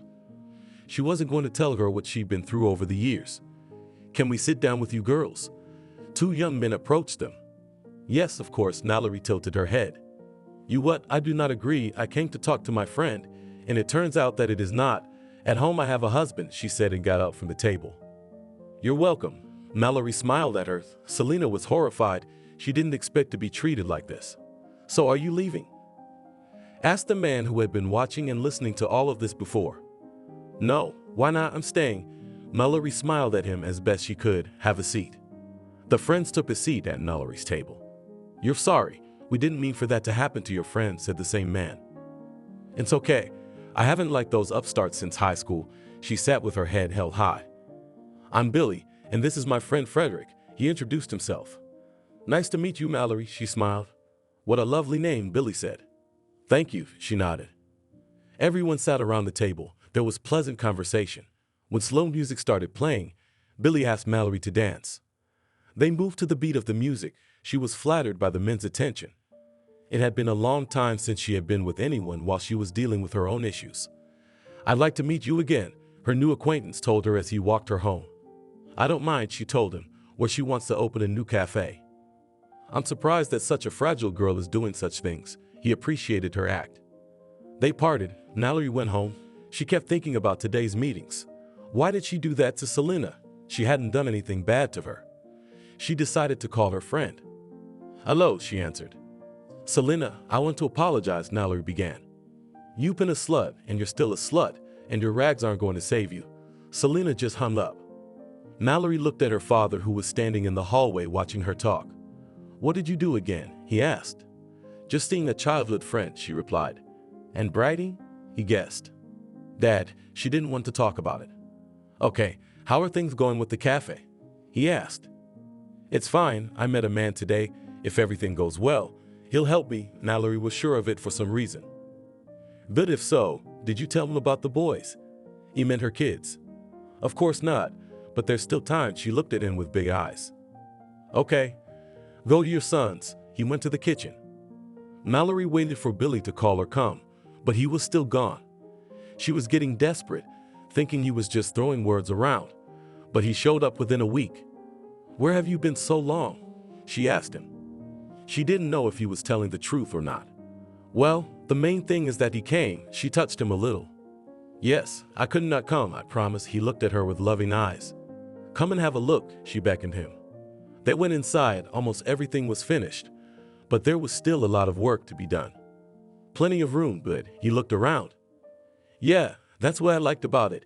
She really did take a long time to find the perfect building. If you need any help, just say the word. I'm always here for you. He walked over and put his arm around her waist. I hope so. Mallerie knew how to handle men. That evening, the couple went out for a little while and then they went to visit Billy. His apartment was a little bigger than Verina's, but while hers hadn't been remodeled in a long time, this one was state-of-the-art. "It's nice here." She ran her hand over the wallpaper. "I tried, as I knew you would come to visit me." He helped her take off her coat. They walked into the kitchen. Billy had a counter there, and they sat on either side of it. "Why?" he asked. "Couldn't hurt," she relaxed. Now, Billy poured it into glasses. They just sat and talked. There was no harassment or anything. Mallerie was mesmerized by this man. She remembered how she was good with guys and men. This was different. She wanted to do everything for him. "Would you like to stay or walk home?" he asked. Mallerie wanted to stay, but she overpowered herself and said she had to go home. "How are things with your boyfriend?" Alexander asked her when she got home. "Everything is fine," she answered and went to her room. There was a lot to do in the morning. Billy called her the next day, saying he would stop by and help her with the appliances and design. "I'm so grateful to you." Mallerie really saw the man in this man. "You're welcome," he hung up. They met in her driveway. Mallerie got in the car and they drove to the stores. Billy, as promised, helped with everything. He soon met Alexander, who also liked the handsome young man. They did everything together. No matter what happened, Billy was there for them in every situation. "All that's left is to hire the staff and we can open," Mallerie told her favorite man. "Yes, I'm so glad it worked out for you," he kissed her. The selection of people began. A woman was chosen to be the cook, a woman who came from somewhere far away, but she was so highly recommended by people that Mallerie couldn't help but take her. "Probably one waiter will be enough for us at first," Billy said. "Of course, we'll have to see how people react to all this," Mallerie agreed with him. The opening was on her birthday. "My dears, I am so happy that this day has finally come. It took me so long to get to everything I have now." Mallerie even cried. "It's gonna be okay." Billy stood by her side. "And I believe you." She looked at him. "And I have another surprise for you." Billy couldn't keep quiet any longer. "Sure, go ahead," she waited. "Mallerie, will you be my wife?" He held out a small velvet box to her. "Billy," she looked at the ring and couldn't believe it was really happening. "I don't know why, but you attracted me. I promise to be a good husband, partner, and friend to you, and I will try to be a father to your children." He held her tightly against him. "I congratulate you," the father whispered in his daughter's ear. How everything ends well, one might have thought, but this was only the beginning of Mallerie's real story. She turned out to be nothing like she wanted others to see her as. Now she was getting ready to get married. Money really does spoil a person. She had come to buy a wedding dress.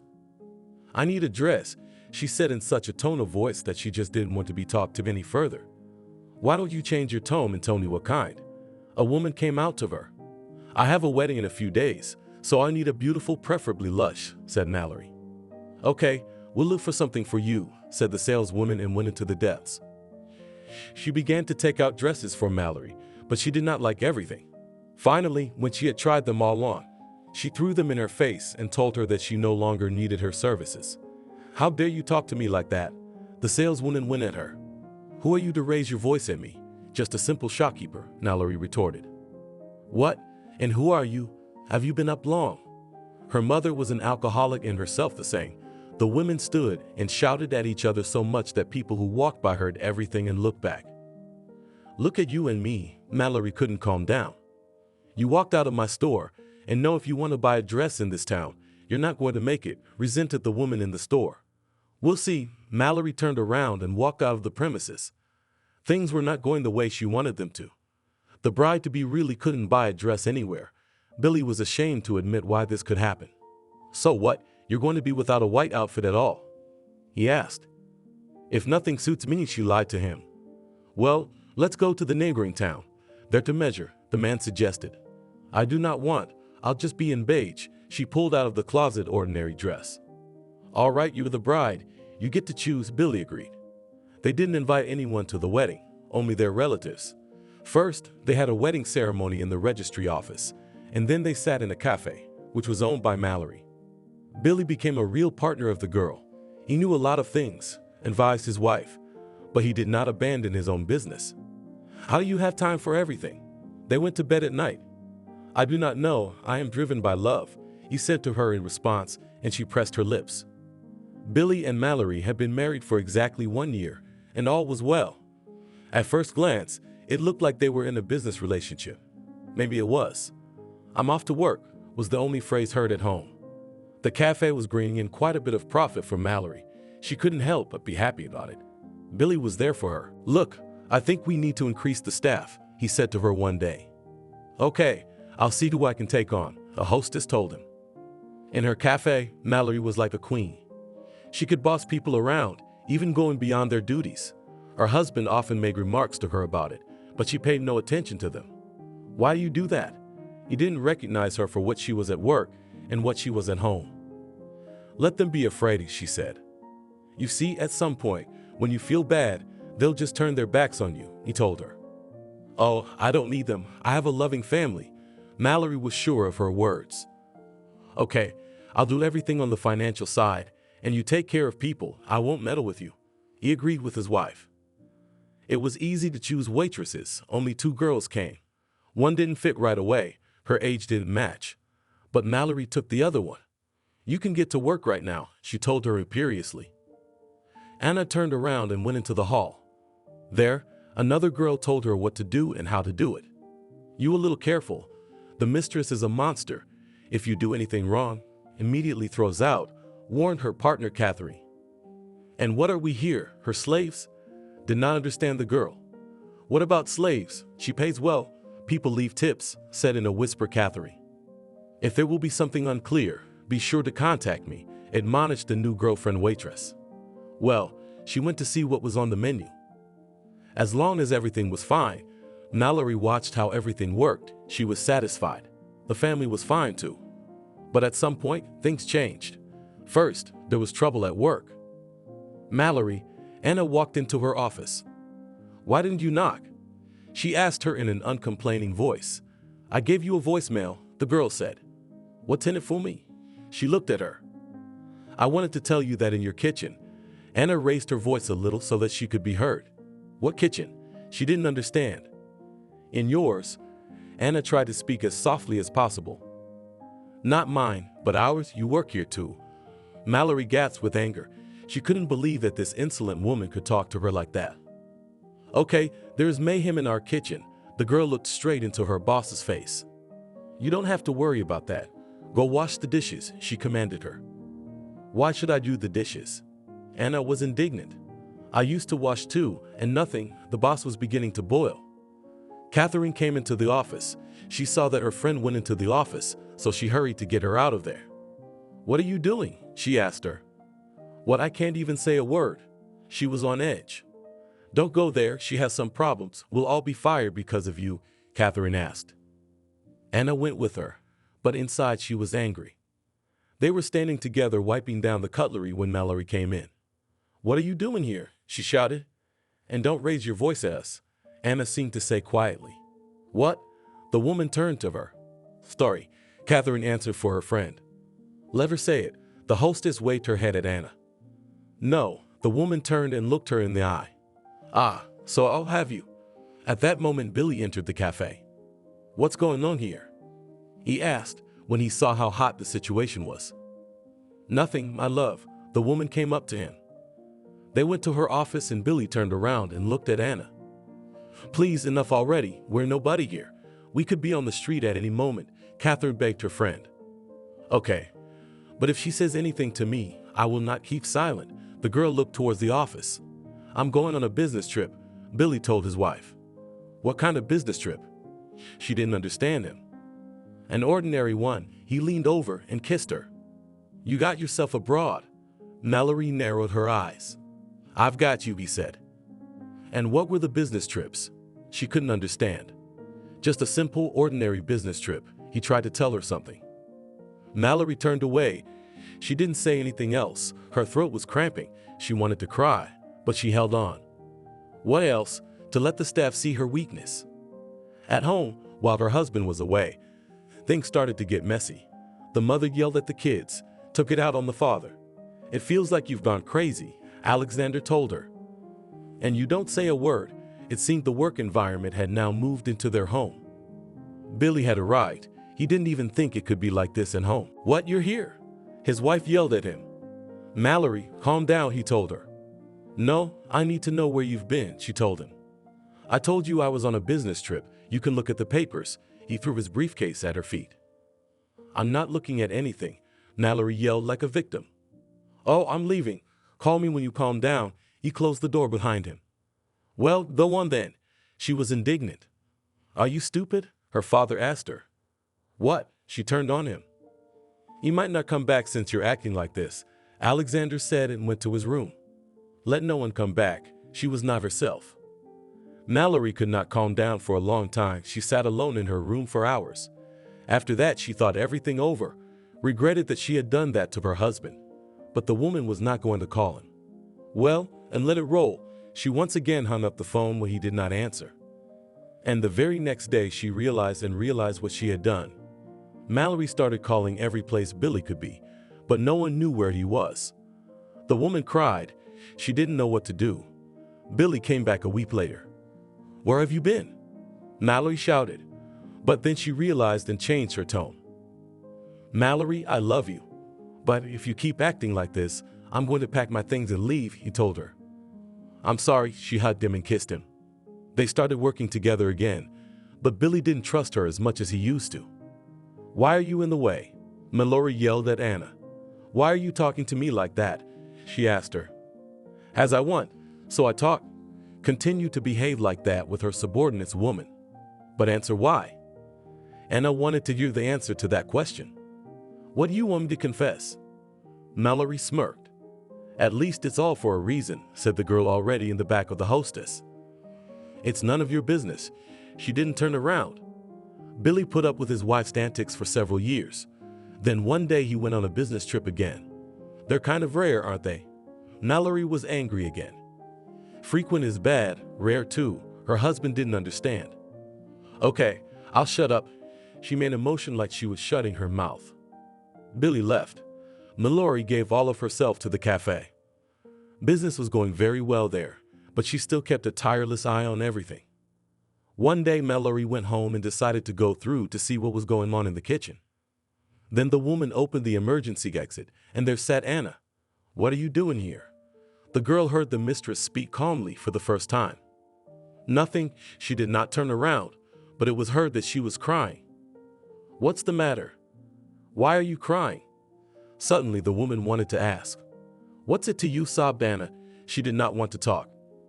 At that moment Mallerie remembered herself, how she also went and could not get a job. And after she wasn't hired, she would sit and cry. Why was it her, Anna, that she was taking it out on? Let's talk. The woman sat down next to the girl on the steps. What am I supposed to talk to you about? You wouldn't understand. How do you know? Maybe I was the same. Mallerie looked away. I was born in a very poor family. It's even softly said, the girl began to say. So, a lot of people have it. Mallerie shrugged. Did you? She turned to her. And you think, when Mallerie looked at her life back, she was horrified at what she was doing. Look how you are now. Anna was still crying. It's all my doing, Mallerie told her. They sat and talked about everything and nothing. It was the first time the mistress had had a heart-to-heart talk with her subordinates. Anna, calm down and there is no need to get upset over nothing. Mallerie stood up. Okay, thank you for talking to me, she was grateful. Go to work, said the cafe owner calmly. Yes. Anna went to the hall and Mallerie got ready to go home. Billy was still gone. The woman didn't know what to make of it anymore. Why had the business trip dragged on so long? She was sitting at home when a key began to turn in the keyhole. Billy jumped Mallerie up from the couch and went to the door. Hi, he walked into the apartment. What took you so long? His wife asked him and wanted to kiss him. No, me, he took her hands away. What happened? She couldn't understand. Mallerie, I'm sorry, I'm leaving, he told her. What? She wanted to scream to cry, but her body felt as if it were restrained. I came to get my things, goodbye. He walked to the room, packed his things and headed for the door. What about me? She looked after him. You're doing fine, he said without turning around. Mallerie stood in the hallway.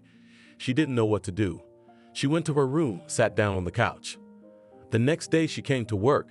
Anna was already there. She was wearing a beautiful dress. You said you didn't have extra money for outfits, and today, what are you dressed up in? Was surprised by Mallerie. It's new, she spun around in front of her. I can see that, that's why I'm asking, sighed the landlady. She had cried all night and had no idea what to do now. My sister came to visit and gave it to me, she said excitedly. Well, Mallerie heard her, but did not understand what she said. She went to her room, but she couldn't think about work. She just sat in her chair and stared at one point. Mallerie felt like her life was over. She didn't want to live without Billy. And now he was just gone. The woman got up from the chair. She decided to go to her husband's house and talk. So she did. She left the cafe and drove. She thought through what she would say to him, what she would apologize for. Nothing came to mind. She got out of the car, went into the driveway, went up to the floor. There was his door. Her hands went cold. Mallerie started to worry. She knocked, heard someone coming to the door. Who? A woman's voice asked. Mallerie turned white when she heard it. Mallerie, Billy's wife, she answered, still hoping for something. He told me you could come. A young girl opened the door. Who are you? Mallerie went at her. Woman, what are you doing? The girl put her hands out in front of her. Fucking juvenile, where's my husband? Mallerie was shocked. Billy and I have been together for how many months? He's filing for divorce today, she said. This can't be happening, shrieked Mallerie. She ran out of the driveway, wondering what she could do to get back at him. Nothing came to mind. She went back to the cafe. Her work was in full swing. She went up to her office and Billy was sitting there. Where have you been? He asked calmly. Oh, you, she snapped at him. I see. Why did you go to see her? He took her hands in his so she wouldn't twitch. How could you? I loved you and you cheated on me with a teenager, screamed the woman. Mallerie, I met her. I loved her. It's not your fault, but you need to accept it, he said. I'll sue you for everything. The woman couldn't stop. Okay, I came to talk calmly and you do not understand, then I'll go, he told her. Go on, she threw something at him. She couldn't sit still. She went out into the hall. Anna, the woman called out to her. Yes, she was afraid of being yelled at again. Come in to see me, called out to her. Anna didn't know why she was being summoned. She went up to the woman, who invited her to sit down. Just wanted to talk, Mallerie said. Phew, the girl exhaled loudly. What did you think?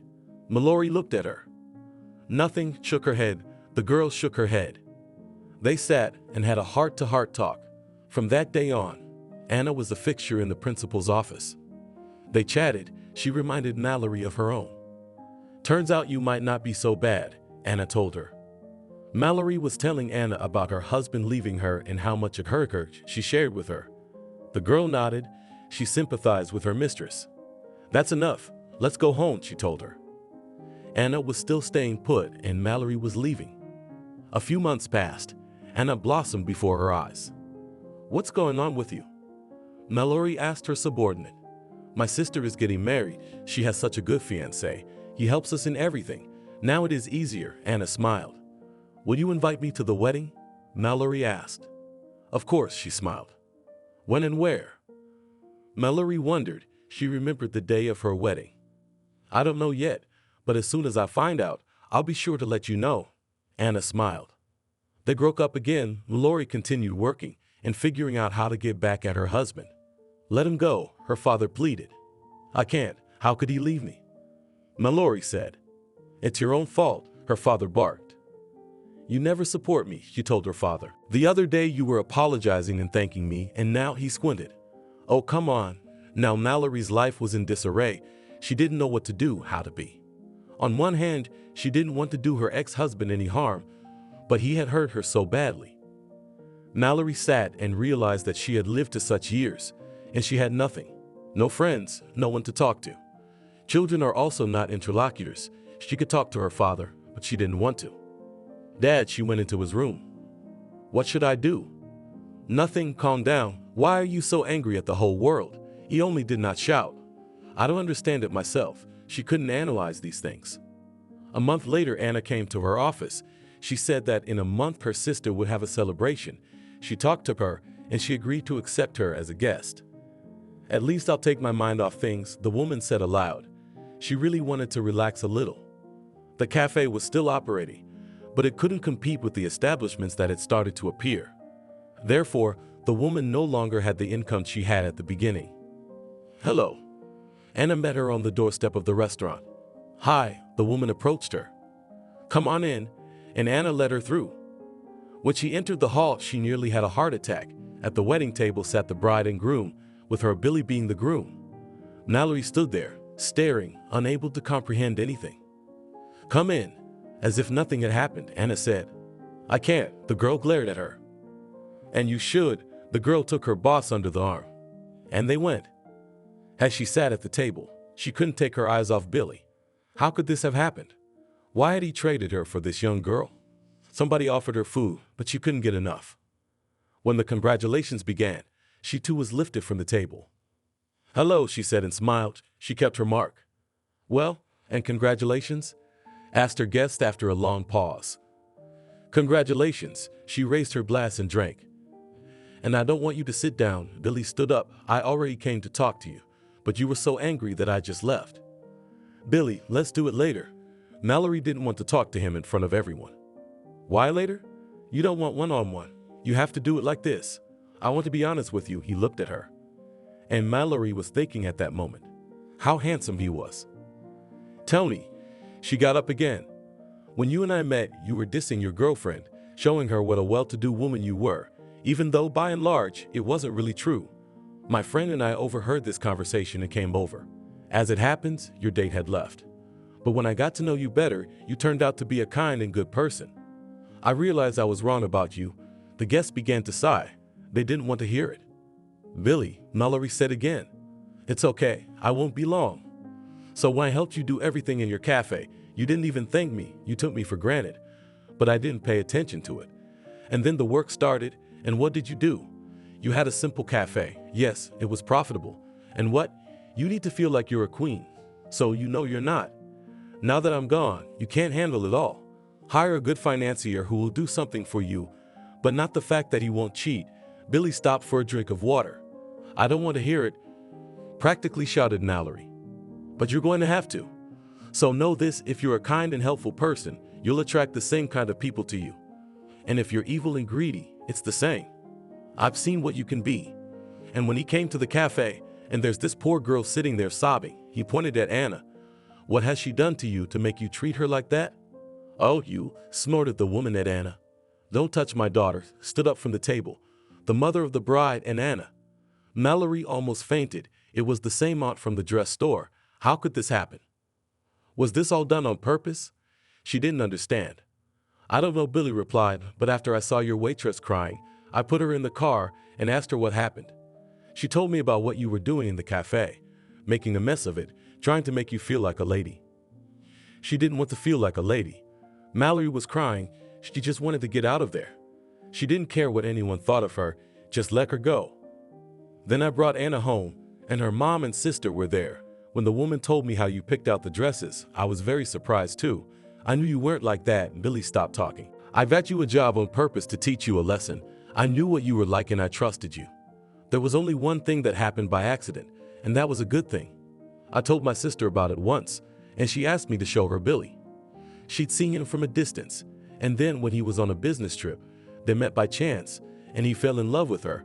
No one forced him to, and at that moment Mallerie looked at the young people. They were so beautiful and happy." The woman drank another glass in a gulp and left the table. She drove home, tears covering her eyes.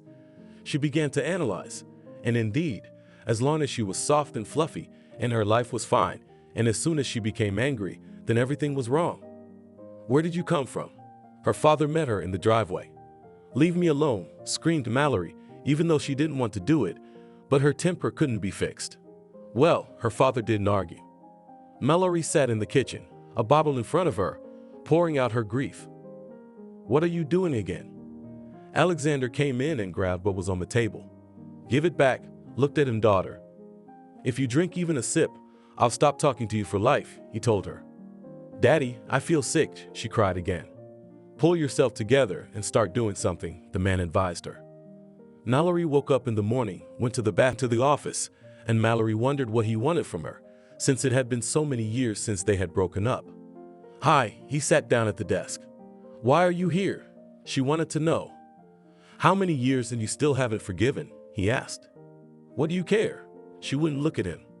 I came to apologize and offer you something, he said in a businesslike manner. Well, I accept the apology. What's your offer? She was curious. Would you like to run a nice hotel where there is a restaurant and everything else? He asked and sat silent, waiting for an answer. Why such a question to me? She didn't understand. I see how you have everything organized here, so I believe that you will manage there too. And I thought you would do something after our divorce, but you didn't do anything, so you could be trusted, he said seriously. Well, I'll have to think about it. Mallerie looked at him and couldn't believe he'd ever been her husband. Okay, Billy, I won't think about it, I'll do it. She got up from the table. That's great, I'm happy for you and congratulations on a good position. He shook her hand. Thank you, she was glad he came to her. After the man left, she sat for a while longer and went home. In the morning, she put on a new suit, shoes, styled her hair, and went to meet her new co-workers. Mallerie knew she wasn't going to yell and swear at anyone. She had experienced firsthand that it never leads to anything good. Hello, the handsome man smiled at her. Good morning, my name is Mallerie, she told him. Oh, welcome. He opened the door in front of her.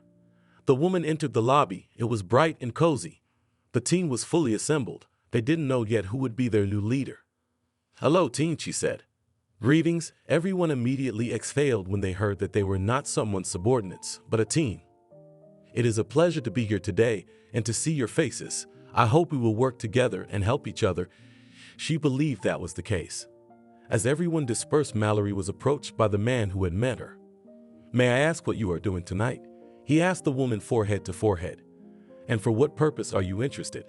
She realized she was beginning to flirt. She liked him immediately. Oliver worked here too. He was a little over 50, graying whiskers and black eyebrows, which made him unusual.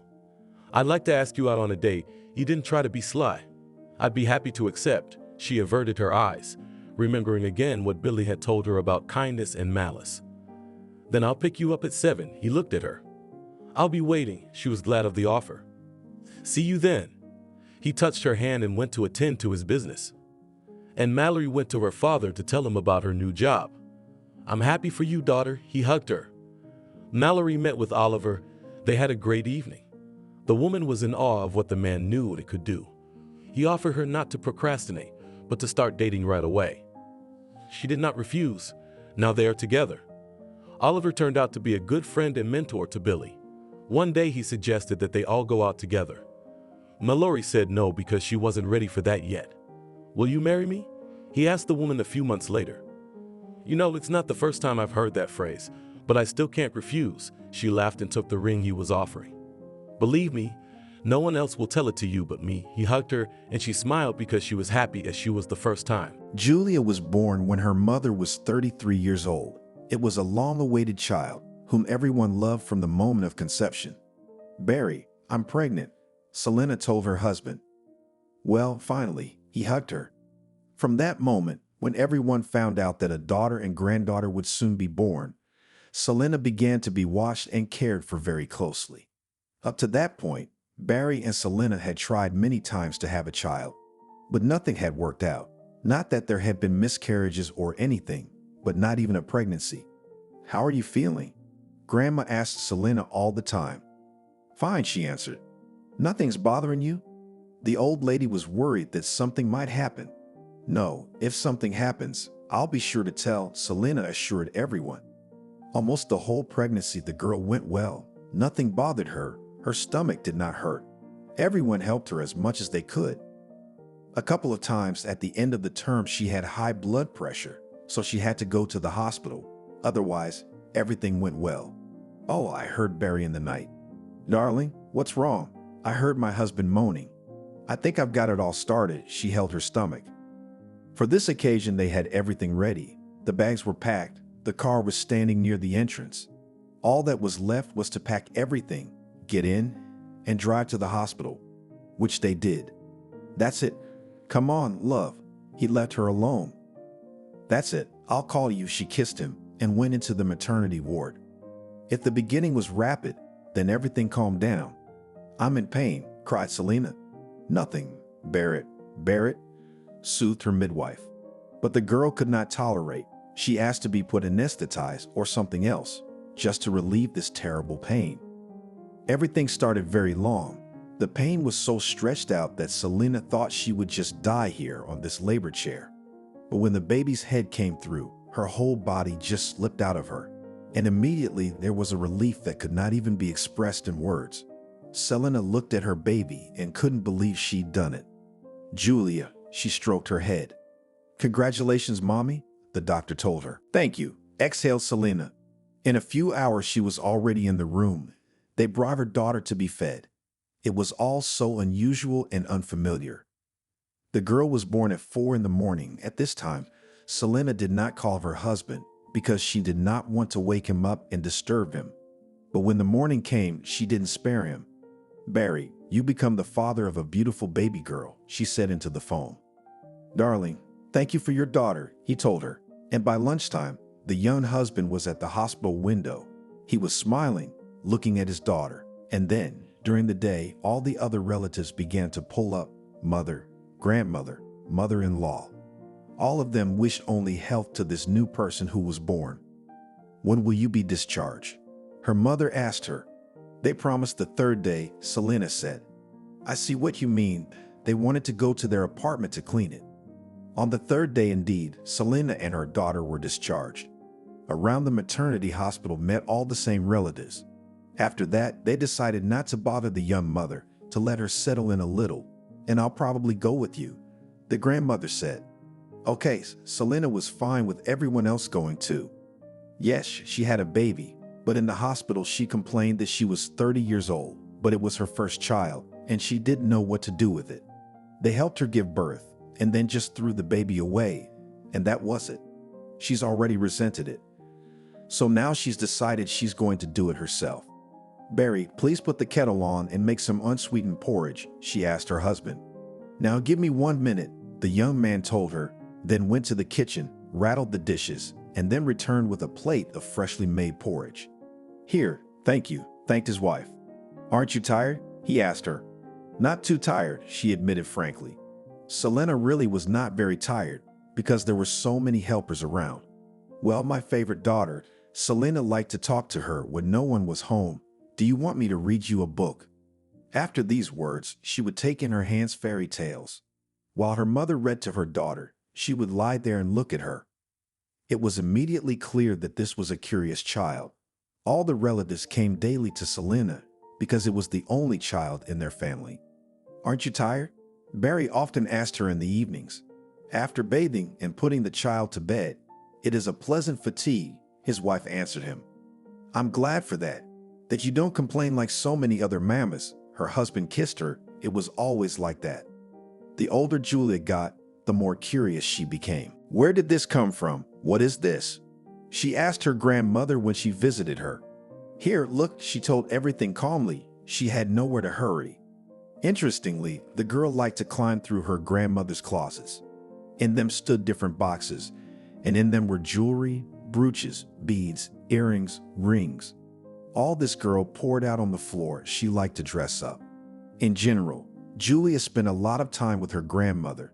Selena went to work. The girl had to leave her with someone, so the grandmother agreed because she did not want to give her to the early kindergarten. "Thank you, Mom. Selena came by tonight." "It's my pleasure," she hugged her daughter. Grandma taught the little girl a lot of things. They cooked dumplings together, chopped cabbage, cooked cold soup.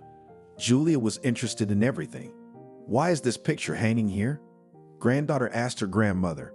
"It's a picture from a fairy tale," the woman began to tell. "Which one?"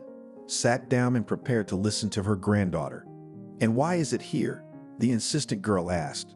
"For beauty. Isn't it beautiful?" The woman was surprised. "Beautiful," agreed her granddaughter. "So let it hang." The grandmother always diverted this conversation. Selena tried to spend a lot of time with her daughter.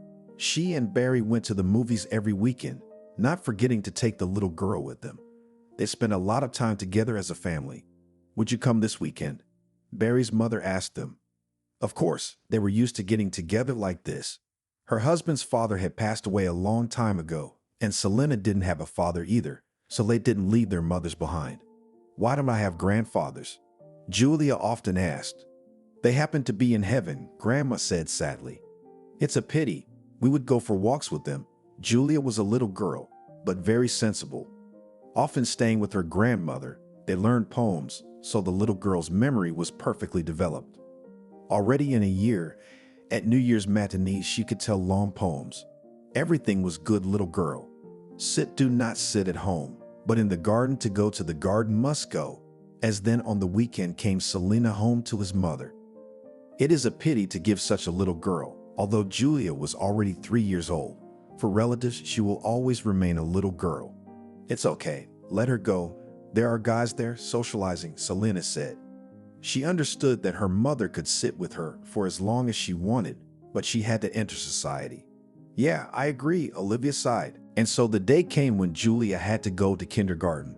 The first day was difficult. The girl came to kindergarten normally. She did not cry, did not ask to go home. But when we went for a walk to the plot, she took the big stick and just went home. We lived close by. Barry was getting ready for work. He was shaving in the hallway when he heard a knock on the door. Where are you coming from? He looked at his daughter with frightened eyes. I'm going home, Julia said in a businesslike manner. No, Terry, that won't do. He gathered himself and took the child back to the daycare center. Oh, thank you for not panicking. The teacher thanked him. No way, I know my daughter, he smiled. I can't figure out who's missing, she said to Barry. That's it, watch the kids. I got to run, he said, and then he left. After that, there were no more incidents at the daycare center. Julia was on her best behavior. Well, how is my daughter here? Asked the mother from the teacher. All is well, but just does not give children to learn poetry, complained the woman. What do you mean? Selena didn't understand. I put notes in the lockers in the evening, and she takes them out of there, learns everything, and then, as the smartest at the party alone, tells everything, said the teacher. It's so clear she can read, so she can't learn. Her grandmother taught her to read a long time ago. That's what I'm talking about. The kindergarten worker shook her head. Let's hope that this is a transitional period, and soon everything will get better, hoped the mother. Indeed, the further Julia went to the daycare center, the better things got. The girl spent more and more time at her grandmother's house. Together they went to the garden, made beds there, planted them. When there were the first sprouts, they thinned them out, then weeded them. And at the end of the summer, when the whole harvest was gathered, it was collected in bags and lowered into the pit. Fa, exhausted, imitated a little girl grandmother. The surrounding only laughed at her. Oh, so young and already so tired, clapped on the sides of the grandmother. They spent time together very often. While her mother was pursuing her career, Julia was with her grandmother all the time. We should go to my homeland, Olivia once said. How? Her granddaughter asked. She had told her many times, but Julia had never been there. Would you take me with you? The girl looked with such eyes that it was hard to refuse. At the weekend, they went to the bus station, took a bus there, and went to the place where the woman was born. And who lives there now?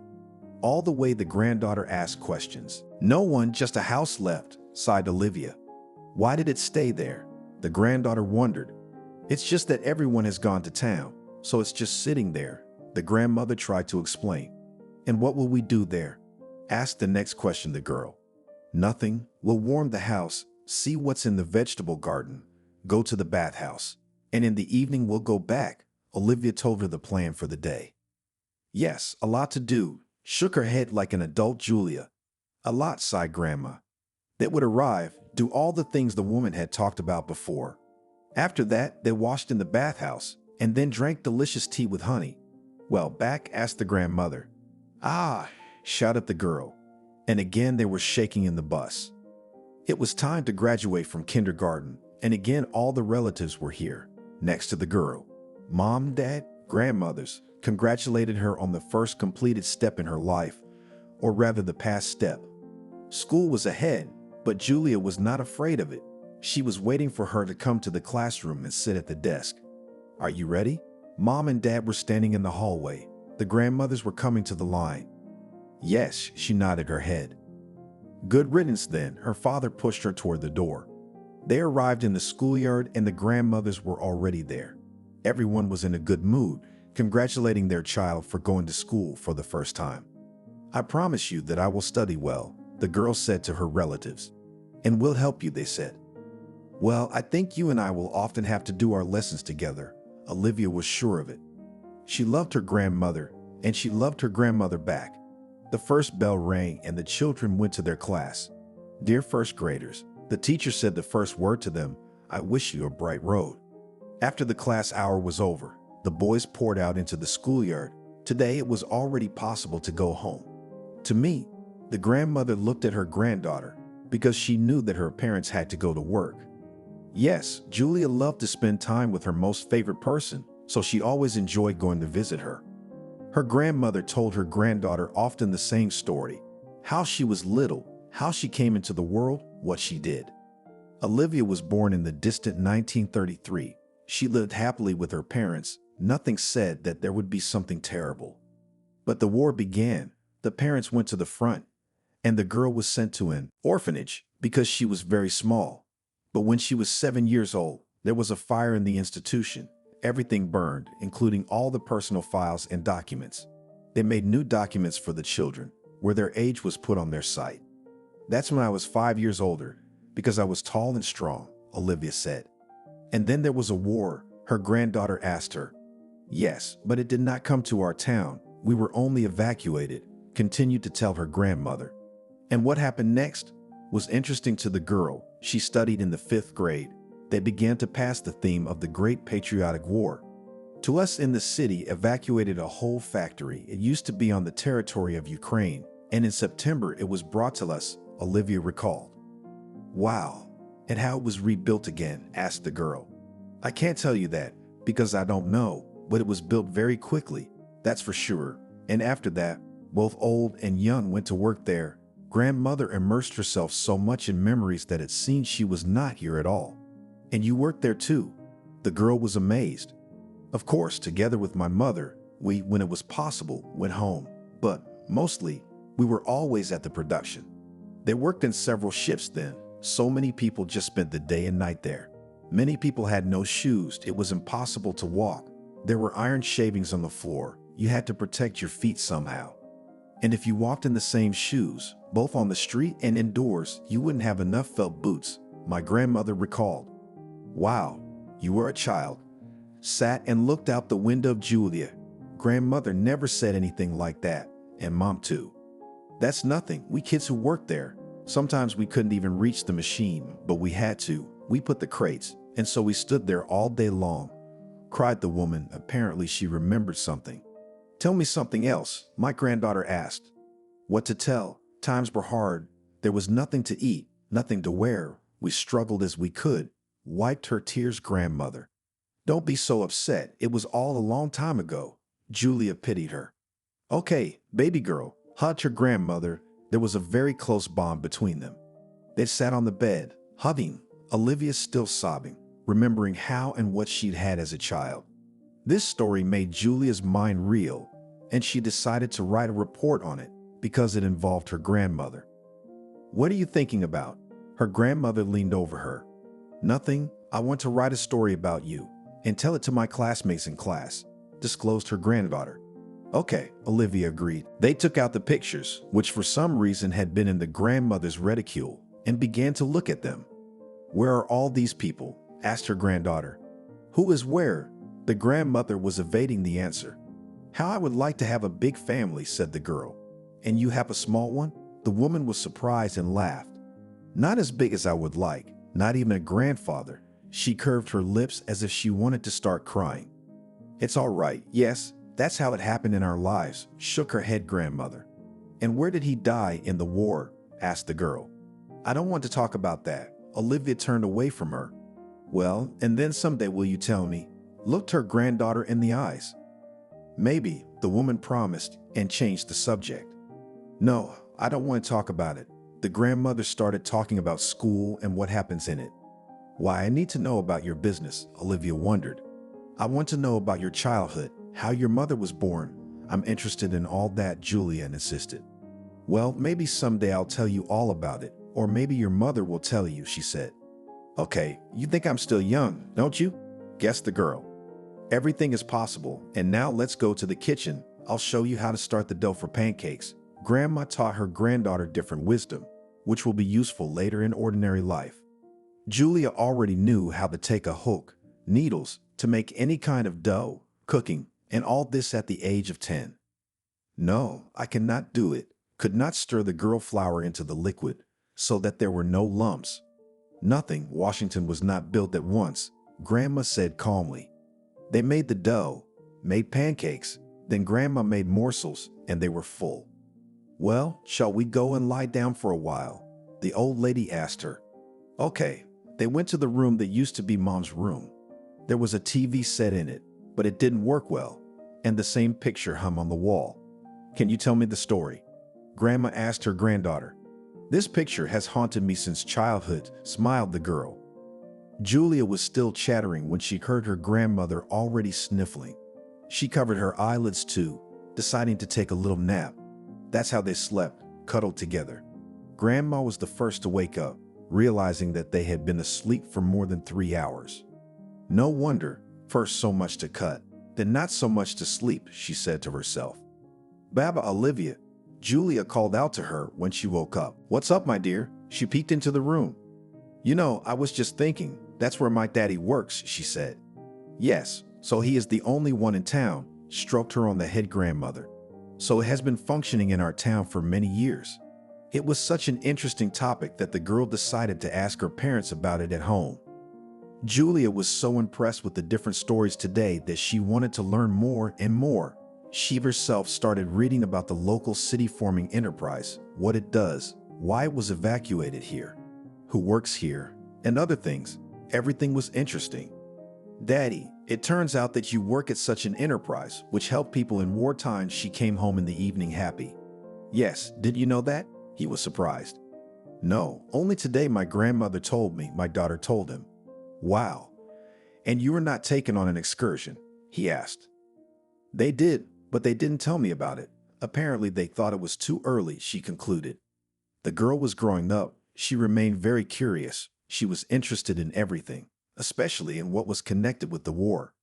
When she was in the 8th grade, she already knew a lot about the local factory.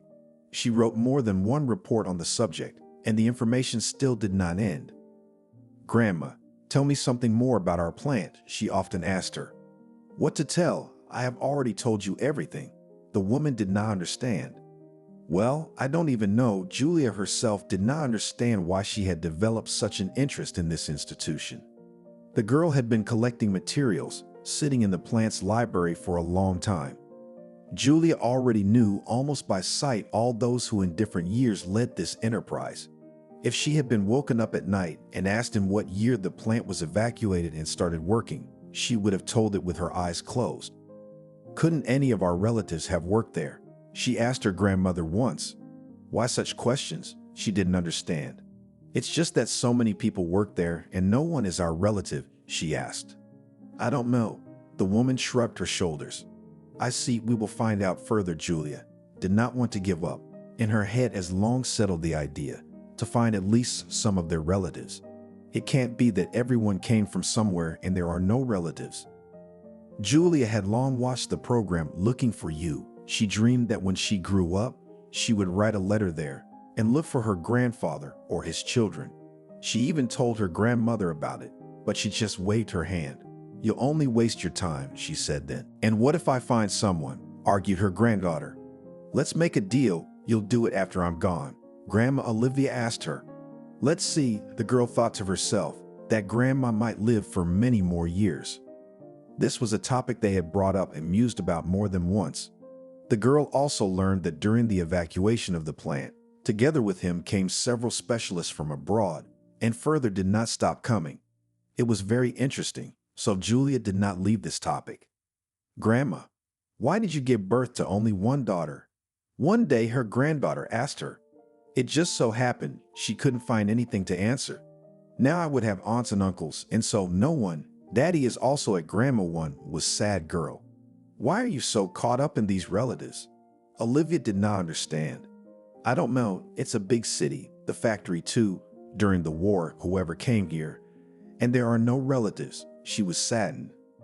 Well, no and no, you will get more, pressed her lips grandmother, because now there is nothing to change. That's right, the girl was all grown up. Olivia was glad she'd lived to be at least that age. It's not scary to leave now, she often said. What are you starting again? She and Julia were at the cottage. The girl had just gone on vacation. She had finished ninth grade. I should have taken my father with me. He would have attached the hoses to the pipes. They were supposed to turn on the irrigation today, and everything was broken. So let's ask him in the evening. He will come and do everything, suggested her granddaughter. Okay, agreed with her grandmother. They spent the whole day digging, making, and shaping beds.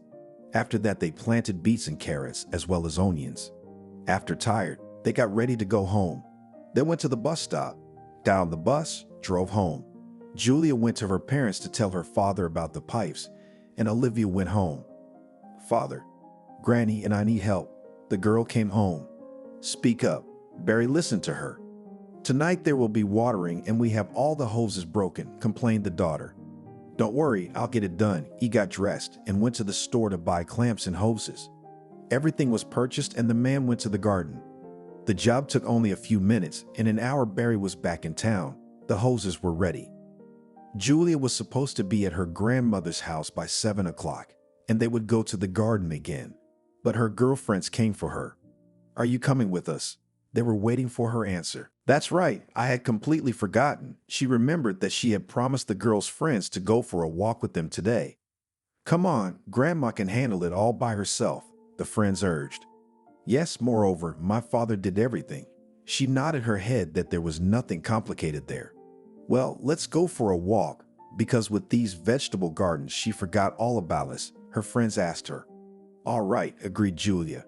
She went into the apartment, changed her clothes, and went out to her friends. This evening they had to go to the disco. The girl thought she was letting her grandmother down, but she also wanted to spend time with the girls, so she decided not to think about it. In the evening she still went to the disco, and it was very late when she came home. She opened the door with her keys, entered the apartment. It was silent. She thought her parents were asleep. She tiptoed in, but there was no one in the room. I don't get it. Where's everyone?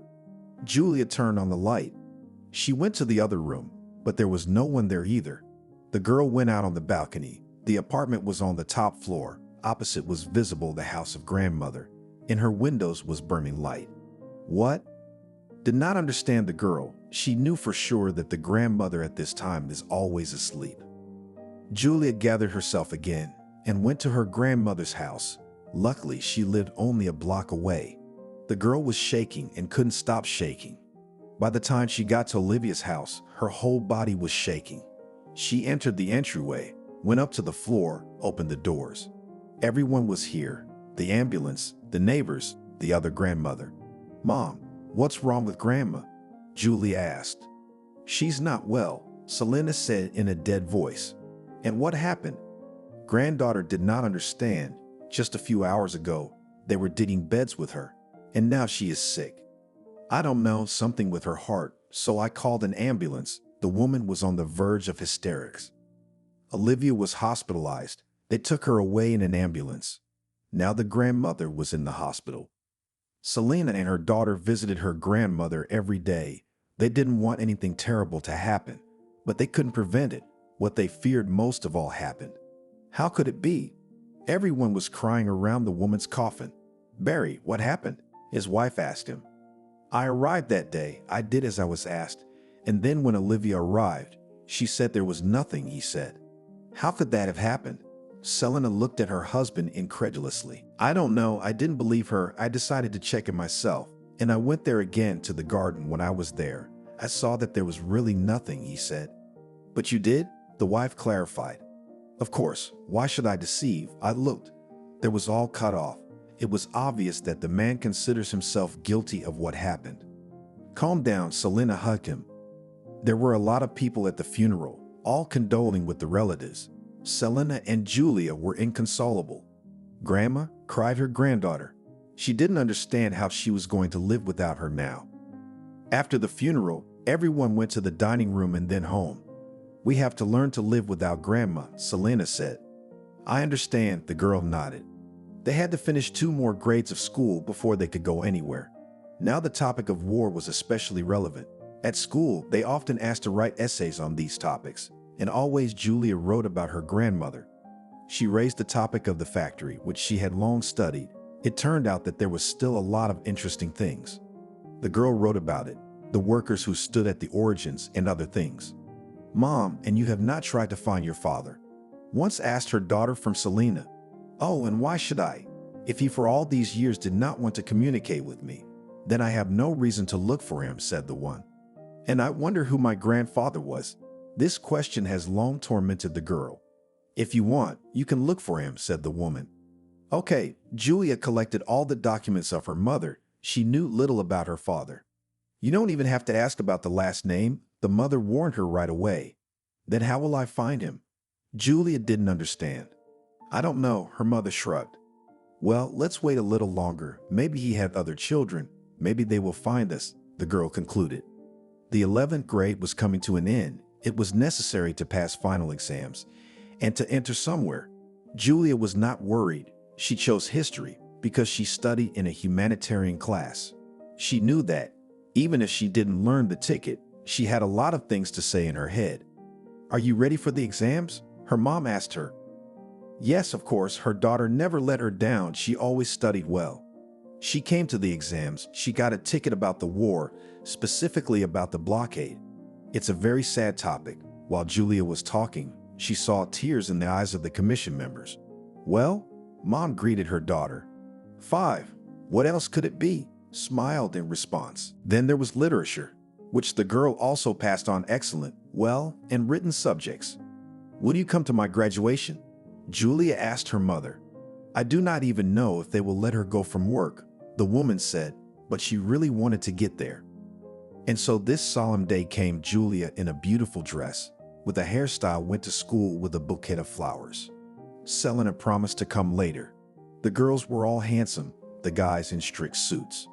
And where are you going now? They asked each other about enrollment. I'm in the neighboring city in the pedagogical college, Julia said. Clearly, no one else from you and did not expect, laughed girlfriends. I think it is just in my interests, said the girl. When they announced the beginning of the ceremony, Julia saw her mother enter the hall. She walked over to the other parents and sat down on a chair. I congratulate our graduates of today, the headmistress spoke. After her, the teachers came out, and then the parents. Everyone received their diploma and everyone went to their classrooms where the students congratulated their class teachers. And then there was an informal part in the canteen. Parents did their best for the children. They set the tables, even had champagne. After that, pupils and parents went away. According to the custom, yesterday school children went to meet the dawn, and the older ones stayed at school. Some went home, but no one was offended. Well, it's time to go to school, Julia's mom said on her day off. Good, that one was ready for it. They got on the bus and drove to the next town. There were no problems with the enrollment. They just had to go to the institute a few times. And then there were exams. Everything went easily. The girl didn't even realize how it went. Congratulations, you are now applicants, said the woman who announced the results of enrollment. Now go home, Selena told her daughter. Good, she agreed. Now she had to decide where she would live, in a dormitory or rent an apartment. Where would you like to live? Her mom asked her. In an apartment, of course, her daughter told her. Well, all students live in a dormitory. If you don't live there, you won't feel like a student, Selena said. Okay, I'll first move into the dorm and then we'll see, agreed the girl. Hearing agreed, the mother realized that the apartment she would not be able to pull, even if her husband adds. All summer, Julia spent at home. She walked with friends, went to discos, had a blast. At the end of August, she went to check into the dormitory. Hi, when she entered the room, there were already 2 girls there. Hello, they greeted her. My name is Julia. The girl introduced herself from the doorstep. I'm Kira and this is Nellie. The girls had already gotten to know each other. Nice to meet you, she set her bag on the bed. I wonder who else will visit us. One bed was empty. The girls were sorting out their things. No one had stopped by today. In the evening, they all cooked together in the kitchen and got to know the other tenants. The next day, they went to the institute together. It was interesting and fun. The whole day, they were familiarized with the subjects, with the teachers. And then the real study began. So how did you like it at the institute? Julia asked me in the evening. Nothing, so normally, Kira shrugged her shoulders. Interesting, at least for now, Nellie said. They continued to live, be friends, and study together. Julia could go home every weekend because her town wasn't very far away, but she didn't want to because they also had school on Saturday, and that wasn't very convenient. You're not going again? Her friends asked. No, it is better to go for a walk with you, said the girl. Okay, but there was no time to go for a walk, they told her. The girls spent a lot of time studying. They tried to work for credit in the first 6 months. The first 6 months you work for the credit. The rest of the time the credit works for you, her mother often told her. This meant that you had to do everything first to get good grades and favor with the teachers. And already in the next sessions, the examiners will look in the credit card. They do not want to spoil the good marks and put automatic. But all the same, there was time for walks. They were young, so they had time for a lot of things. The first year was over very quickly. Julia was going home for summer vacation. They said goodbye to the girls. Julia invited them to visit her, but they realized that they would meet in 2 months, so they didn't regret the parting. And really, those couple of months flew by very quickly, and now it's August again, and they're back in their room. Hey, it's like they broke up yesterday. They all met up together. And don't tell me they hugged. Now they already had a cohesive team. They could go out on the first day. So who had a good summer? Julie asked. In my field, said Nellie. I was herding cows and harvesting hay. Wow, I've never done that before. Julia was surprised. I see you're a city girl, said her friend. And you? They asked Kira, and I'm no way, almost all the time sat at home. She did not know what to say. All is clear with you, waved at her girlfriends. They started to live again like last year. Studying, preparing, socializing, everything was fine. Listen, let's have a party in the dormitory sometime, Kira suggested. Why, we can't, we all know each other. Why not celebrate? Agreed girlfriends. Now it remained to choose a holiday, and the day when they would celebrate it. Certainly not New Year's Eve. At that moment, everyone goes home. Nellie began to list. Let's have a student's day. Julia suggested it. Indeed, it happens in the middle of the week. The others agreed with her. After that, they gathered people on their floor and told them the idea. No one refused. That's great. All the students were happy. That was the end of it, and study continued. What are you going to do after graduation? One evening, Kira and Julia were talking. Oh, what questions you have? You still have to finish it, she laughed. Do you doubt that? She raised an eyebrow. No, but it's a long time away, Julia said. Yeah, look how fast a year and a half has flown by. It'll be the same amount of time, and then it'll be the GCSEs. Kira was sure of it. I don't know, I'll work. I'll go to school. She didn't doubt it, if nothing changes. But I don't want to go to school, she said dreamily. Where to? Julia wondered. I don't know. I could go to a museum. Kira shrugged her shoulders. I didn't think about it. She stared at one point. And I recently learned that there was such an education they also take. The girl specifically found out. I see. Julia was thinking about something. What are you thinking about? I was wondering about her friend. Yes, about relatives, the girl admitted. And what do you think about them? Kira asked. Nothing. I don't have them, Julia said sadly. What do you mean? I don't understand. And just like that, for a long time I wanted to write to the program where people are looking for people. But I don't know anything. She was almost crying. Why are you so upset?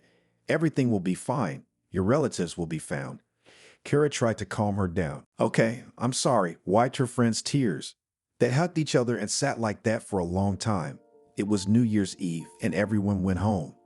And when they arrived, the students began to prepare for the holiday, which they had agreed to celebrate. Some strange guys are coming today, Nellie said. Well, we'll get acquainted, laughed Julia. I'm afraid there won't be enough for all of them, her friend also laughed. When January 25th came, everything was ready in the dormitory.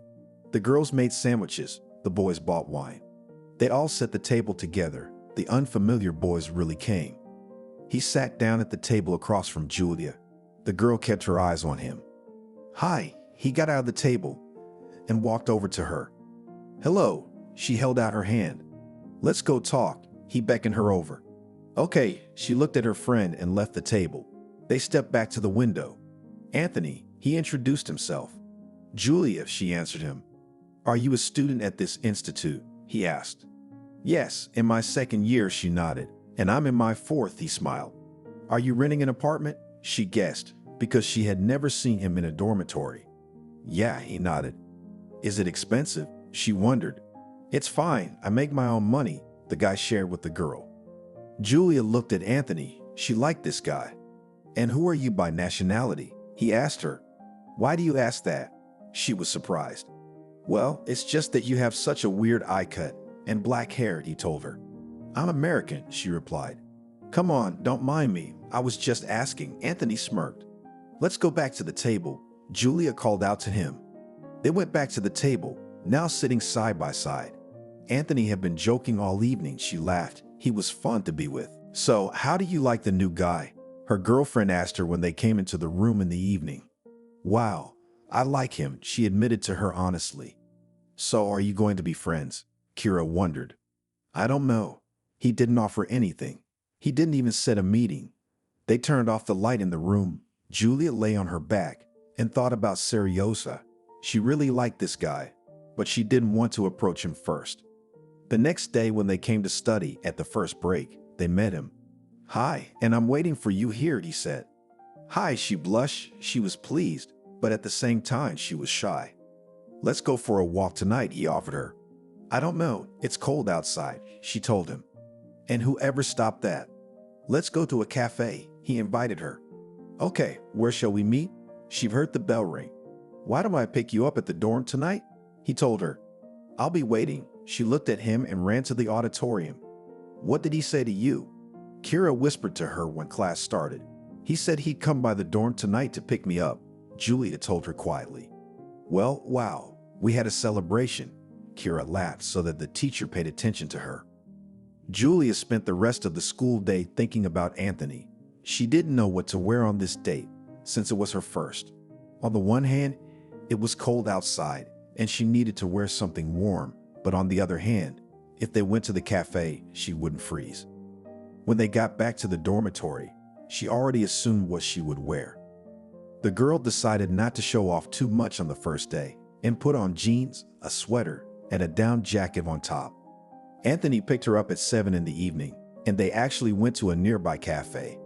I don't know what got me so hooked on you, but I've been thinking about you all night, the guy told her. You have no idea, it was the same with me too, she blushed again. They ordered, nothing fancy, a bag of pistachios and a glass of beer each. So tell me a little about yourself, who you are, where you come from, what you're studying for, and what you think about your future. I'm an ordinary girl. I came from a neighboring town. Since I studied in the humanities class, I decided to enter the pedagogical school. I used to think that I would be a teacher, but recently a friend told me that with this education you can go to the museum. She began to tell me. I'm also an ordinary guy, studying at the 4th year, as you already know, soon to finish. But I do not want to work in the profession. He was extremely honest with her. And why? She was surprised. Why waste 5 years if you don't want to work in this profession? I don't know. I realized too late, but I need to get an education, he told her openly. Everything is clear with you, she laughed. They were still sitting and talking, the young man as yesterday, joked without ceasing. The girl liked it, she laughed. She was easy with this young man. That evening Anthony saw Julia off. They agreed that they would meet tomorrow. The next day was a day off. They didn't have to go to school, so they could walk around all day. So how was your walk? Her friend asked her when she came into the room. Everything is great. We agreed to meet tomorrow, Julia answered. I see you two are getting serious, Kira said. Nellie listened with interest. For some reason, she was not privy to these topics. Julia and Anthony really started to meet. They couldn't live a day without each other. Now often the girl stayed overnight at the young man's house and went to school from him. If this goes on, then you will soon move to him, said her friends. Maybe I will, she laughed. And that would be the end of our friendship. Kira made a sad face. Nothing can end a true friendship, Julia told her. By summer, Anthony and Julia were already living together seriously, and when the vacations came, the girl invited the guy to meet her parents. He immediately agreed, because he had serious plans for the girl. Mom, Dad, meet Anthony. This is Anthony. I told you about him. They went to her house when they arrived. Daughter, you should have at least warned her that you were not coming alone, her mother said reproachfully. I wanted it to be natural, so that no one would be prepared for anything, the girl answered her. They spent a month together in the city where Julia lived, slept in her room, and although her mother was against it, but Selena understood that her daughter had grown up, so she did not forbid her anything. It's your turn to meet my parents, Anthony told her as he left. Come on, 2 weeks before school starts, I will come to you, she told him because she wanted to be with her parents. Okay, I'll be waiting, and so bye. Call me, he kissed her, got on the train, and drove off. Julia returned home. Her mother looked at her adult daughter, realized that soon, most likely, she will get married. So how do you like your future son-in-law? She asked her mother. Even so, her mother tilted her head. He is very good. If you got to know him better, you would understand that, said the daughter. I believe you. The woman agreed with her. Next year, he will finish the 5th year, and then, while he is in the army, I will also finish my education, Julia told her mother. And where are you going to live? She asked her. I think in this city, Julia told her.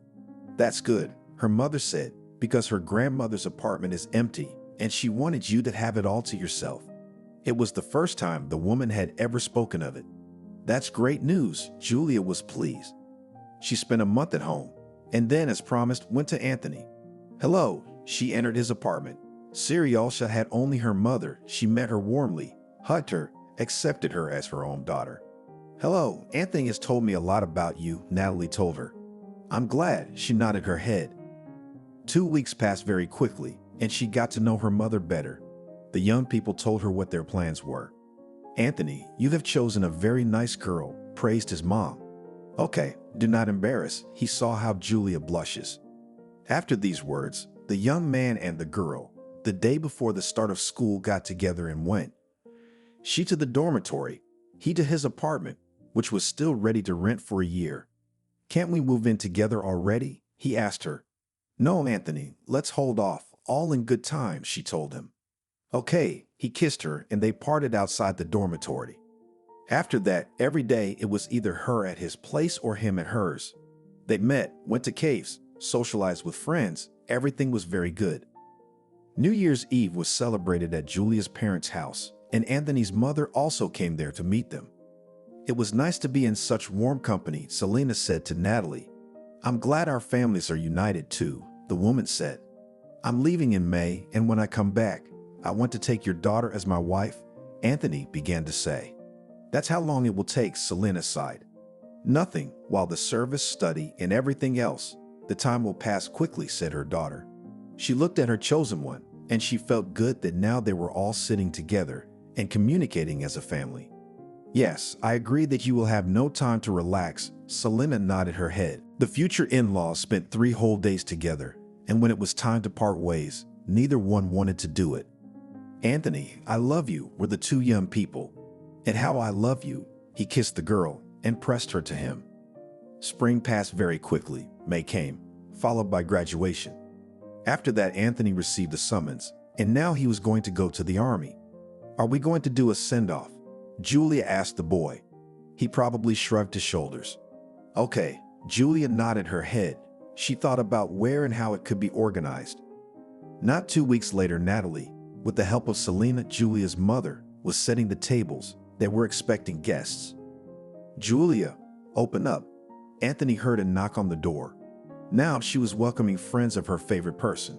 They'd all sat down at the table together, the young guys and gals toasting to a successful service, and also to Julia's waiting for him. I see you off as if not to the army, but to war, the girl told him. Do not worry, my dear. Everything will pass quickly, he promised her. Anthony did not need anyone and nothing today. The most important thing was to be near his beloved, with whom he planned not to see for the next 2 years. In the morning, on the station platform, they hugged each other. I love you, and I will wait for you, she told him. I promised to write, he answered her. The train rumbled by, and the young man jumped on the footboard. He sent air kisses to Julia, to his mother, and to all who were at his send-off. And then the train moved, and he went from her. Only now the girl felt the tears come to her eyes. cry. Don't hold it in, her mother told her. Okay, Julia stepped aside, the tears flowing without ceasing. She realized that she would not see her beloved for a long time. The girl decided to hit the study, not to think about anything. Summer ended quickly. She helped her mother, then came the fall, and this study. She wrote Anthony every day and received letters from him, which were permeated with love. Shall we go for a walk? Kira called her. No, I won't go anywhere. We have a lot of assignments. We still have to write a term paper, the girl said. She didn't want to set herself up and go somewhere. All right, as you like, and we went. Nellie and Kira waved to her and left the room. But Julia wasn't bored. She was reading her lover's letters. She did other things. It was New Year's vacation time. She came home, her parents welcomed her, and Natalie was there again. I couldn't stay at home alone, so I decided to come to you, she said. Yes, of course, Selena had met Natalie. Their families had become so close that now they couldn't even remember the time when they weren't related. What if Anthony comes over and you two aren't together? Her mother told her later. Well, you and Natalie are friends, so why don't you continue to be friends? Although I don't think Anthony and I will break up, Julia was sure. Time flew fast. It was already summer. When the girl came home, she offered her mother to return her grandmother's vegetable garden. What's gotten into you all of a sudden? Selena didn't understand. I do not know. I want something to occupy myself, answered her daughter. The whole family went to the dacha, as they called it. They made beds there, planted everything. Everything was the same as before, with Grandma. I don't believe that so many years have passed. Sat down on a log, the girl, and closed her eyes with her hands. All people leave this world. Her mother sat down beside her. Anthony will be back soon, her daughter told her. Not soon enough, her mother stroked her head. The last year at the Institute was very difficult. It was necessary to start writing a diploma, several term papers, as well as sessions, GOS, and everything else. But Julia got through it all, and when she had her graduation, she stood at graduation and looked only at the front door. She believed he should come today. And when the ceremony was over, she saw him, all handsome in his military uniform. Darling, she ran to him. He pressed her to him, and they stood together for a long time. There was still no one in the hall, so Anthony pulled Julia away from him, slipped his hand into his pocket, took out a small box, got down on one knee, and asked her to marry him. I accept, she clapped her hands. The girl had indeed waited a long time for this. Now the two happy people stopped by Natalie's house, sat at her table, and then drove to the town where Julia lived. Mama, Papa, we have arrived, shouted the girl in the customary manner. Come on in, darlings, went the mother out into the hall. She had been roughly expecting them in these numbers. Look, Julia showed her ring finger. Jesus, honey, congratulations, their mother hugged them both.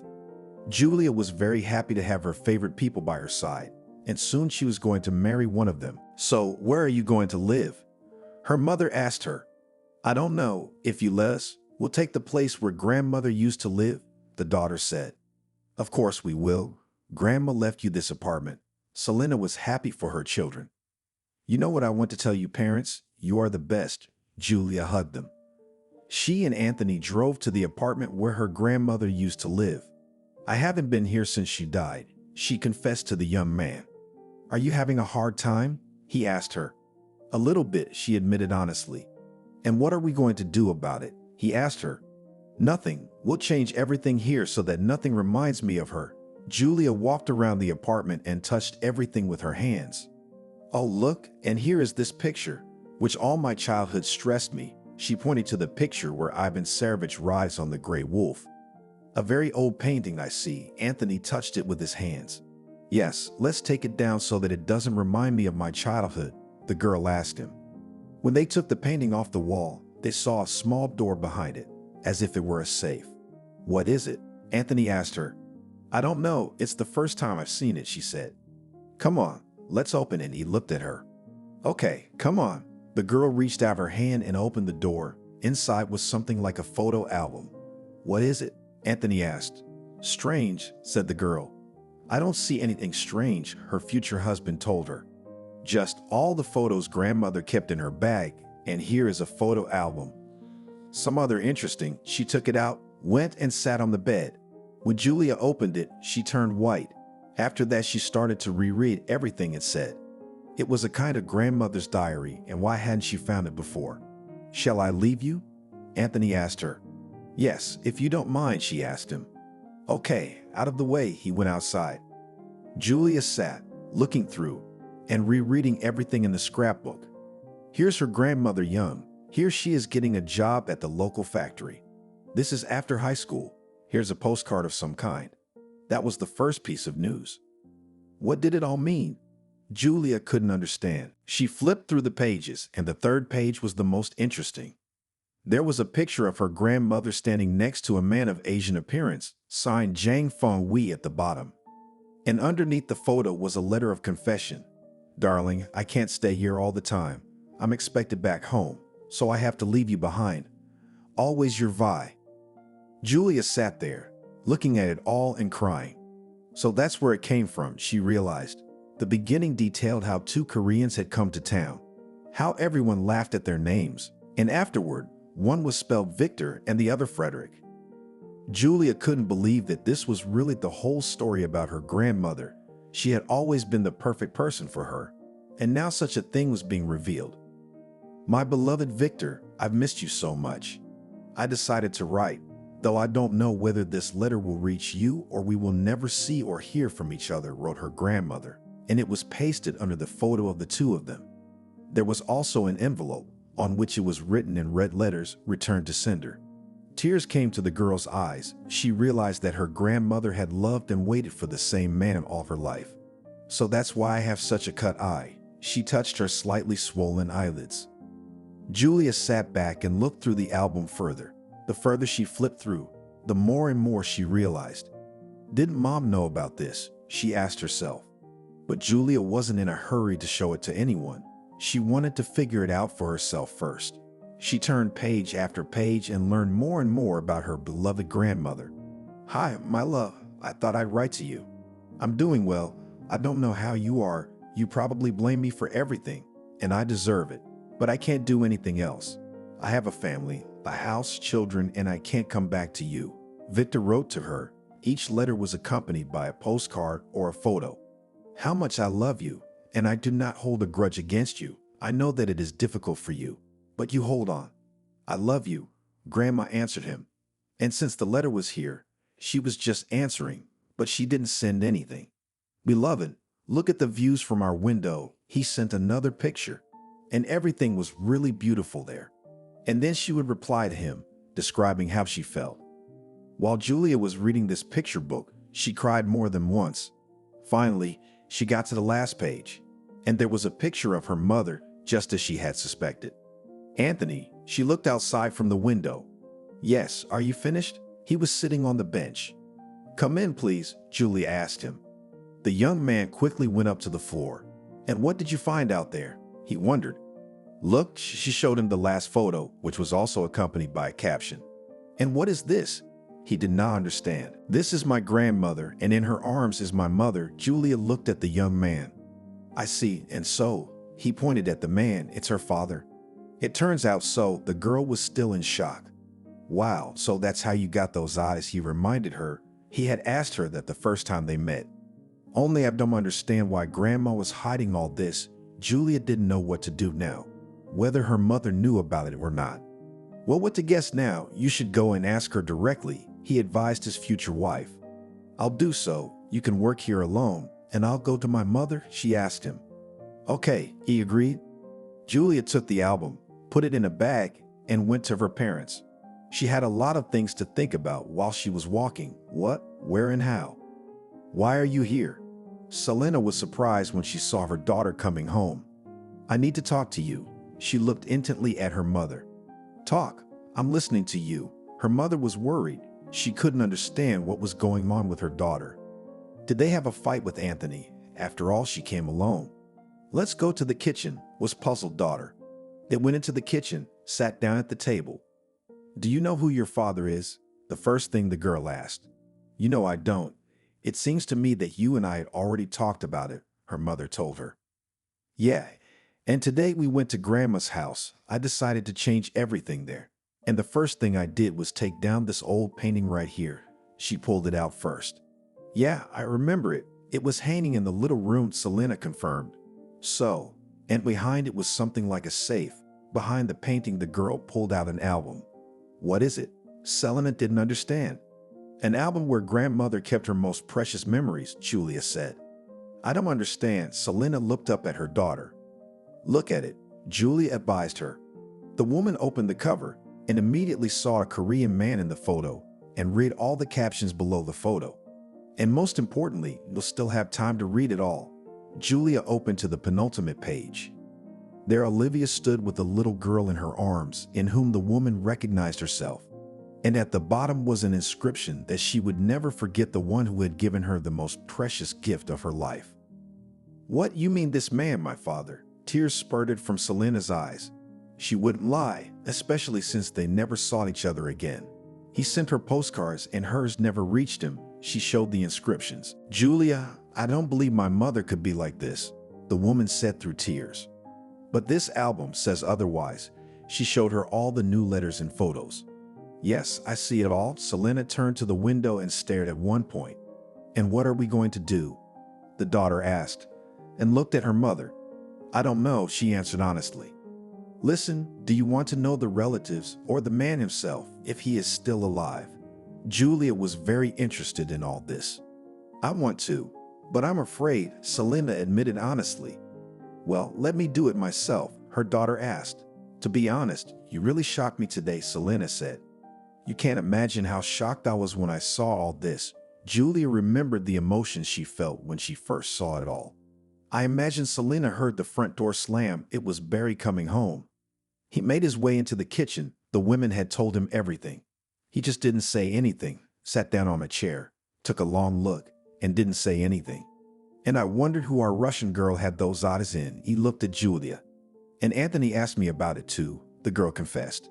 What are you going to do? He looked at the women. I want to apply for Wait For Me. The girl did not want to hide anything from her parents.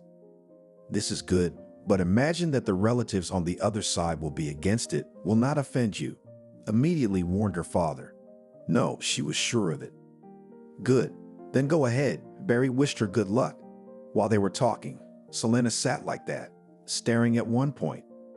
Julia packed up all her things and headed back home. She didn't know that Anthony had peeled off almost all the wallpaper, and it wouldn't be comfortable for them to sleep there. Oh, it's so dusty. The girl entered the apartment. Yeah, I don't think we should stay here. He came over and hugged her. Then let's go back to her parents, Julia laughed. It was funny for her to go back and forth today. Okay, we'll do it there, they agreed. When the young people entered Barry and Selena's apartment, they were surprised that they were going from one apartment to another. But when they explained that their apartment was being renovated, they were understood and were not kicked out. Selena didn't want to talk to anyone today. She went to her room and spent the rest of the evening there. During this time, Julia went to the show's website. She entered all the information to apply. When the form opened up to her, she began to type in the first name, last name, middle name, who she was looking for. The girl filled out the application on her mother's behalf. When it was finished, she hit the submit button. That's it. Now all that's left to do is wait. She turned to Anthony. Yes, and I hope it will happen very quickly, he was sure. Good if it does, she smiled with just her lips. After that, the young people went to bed. The girl thought that tomorrow she would already have some kind of answer. Even if it was negative, it was also a result. She pressed herself against Anthony. Only one day had passed, but today so many events had happened that it seemed to Julie that a whole week had passed. The morning is wiser. Anthony kissed her and they turned off the light. Julia couldn't sleep for a long time. She kept thinking about her grandmother, how she could keep this secret for so many years. And with these thoughts, she fell asleep. In her dream, she dreamt of the same Chang Feng. He was reaching out to her, asking for something. Julia woke up in tears. First thing in the morning, she went to the computer to see what was wrong with her application. Anthony, she screamed in a voice that didn't sound right. Why are you yelling? He jumped up from the bed. I got an answer. She stared at the monitor, unable to believe this was really happening. What did they say? He walked over to the monitor. The screen said they needed to contact the program editors. Julia didn't think long. She picked up her phone and dialed the number that was listed in the reply message. "Hello," shouted the girl as soon as there was an answer on the other end. "Did you apply?" began to speak in a monotone voice. Julia even thought it was a recording. "Yes, I found an old photo album at my grandmother's house, and there are pictures of her and my mom, as well as her father, who no one knew about until yesterday." The girl spoke quickly. "So, is everything on the application form correct?" asked her on the other end. "Yes," she nodded her head, though it was unnecessary. "We will check everything and get back to you," said goodbye to Julia, and she hung up. "I don't believe it can all come out so quickly." She looked at her husband-to-be. "Why not?" He didn't understand. "I don't know." The girl was worried. After that, they went to the kitchen to have breakfast. There, Selena started asking for details. If Julia couldn't sleep at night, and then she dreamed various things, Selena couldn't sleep at all that night. She kept wondering how her mother could do such a thing. "Now they will figure it out, and then it will be clear what to do next," the daughter said. The apartment needed to be renovated. The wedding was scheduled for the end of summer. By this time, I wanted to finish everything. But the young people, or rather, Julia, did not have a thought about repairs. All she could think about now was her mother and her father.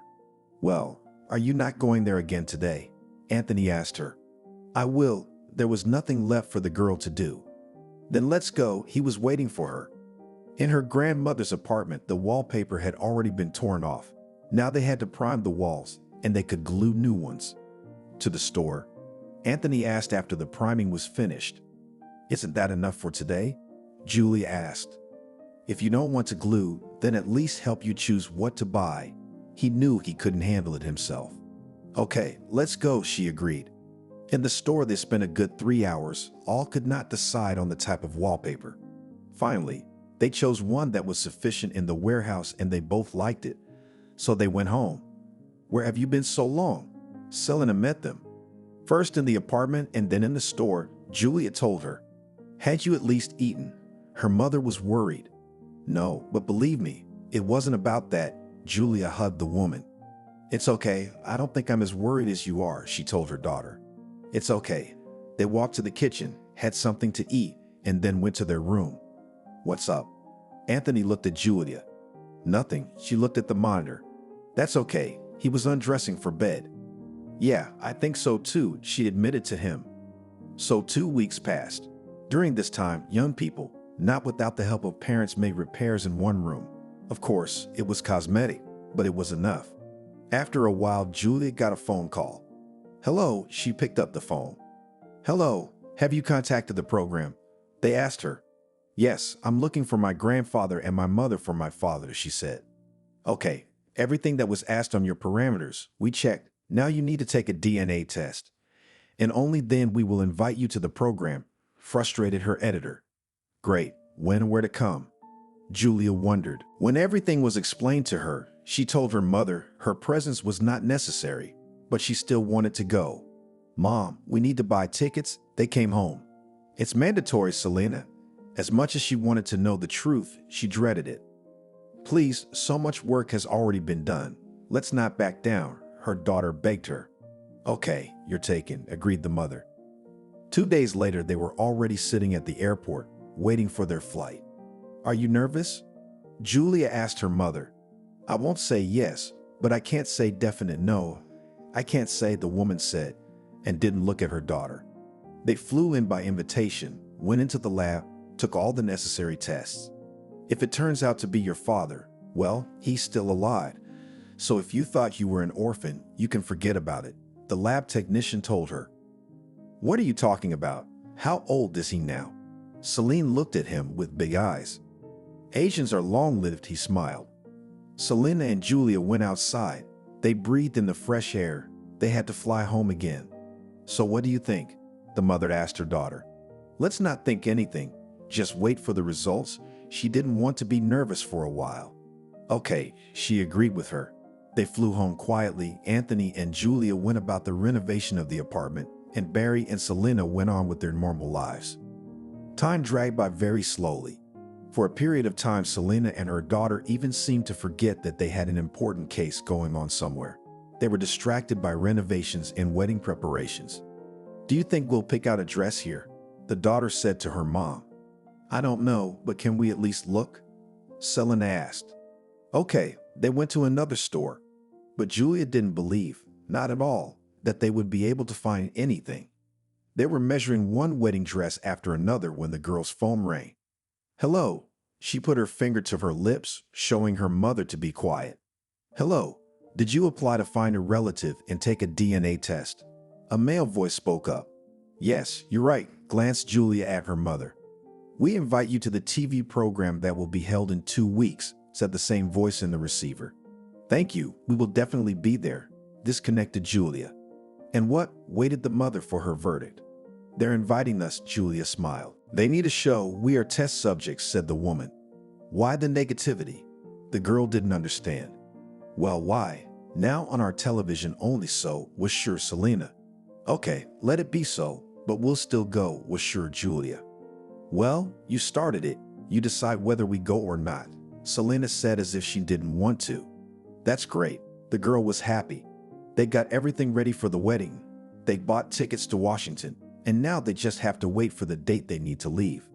"If it turns out that he is your father and my grandfather, he will even make it to our wedding in time," Julia said. Yes, the woman agreed with her. And that day came. They arrived at the studio, now sat, and waited for their exit to be announced. The supposed relatives did not see each other. They were in different rooms. Julia was the first to be called into the studio and was asked what and how she had learned. She began her story with the fact that she was brought up with her grandmother, loved her more than anyone else on Selene. Then how she was passing away, well, and at the very end, how they came to the apartment and found the album. "And you think your mother is the daughter of J.N.G. Feng Wei?" They asked her a question. "Here," she handed them the album that belonged to her grandmother. "You can see for yourself." Yes, indeed, it seems to be true. The host flipped through the pages. "So it is true," Julia almost cried. Well, at the end of the program, it will be clear it was obvious that the presenter was making a show out of it. Now Julia believed that there was no victor, that now their story would be told, and then they would say that they took a test, but it was negative. The girl sat on the couch, looked at the presenter, and waited to see what would happen next. "Well, let's see a fragment from the life of our heroes," said the young man who hosted the show. On the screen, the footage flashed, which was clearly not the U.S. Selena saw it too from the room where she was sitting. Tears came to Julia's eyes. Had they really found the person who was in the pictures of her grandmother's album? "Well, you'll recognize someone in these shots." The presenter looked at the picture and then shifted his gaze to Julia. She was silent because no one had been shown yet. She looked with all her eyes, but she didn't see anyone. "Why don't you say anything?" The man who was in charge looked at her. "I don't know what to say," she said honestly. "Well, say something. Do you even believe that we found someone?" He asked as if he was mocking her.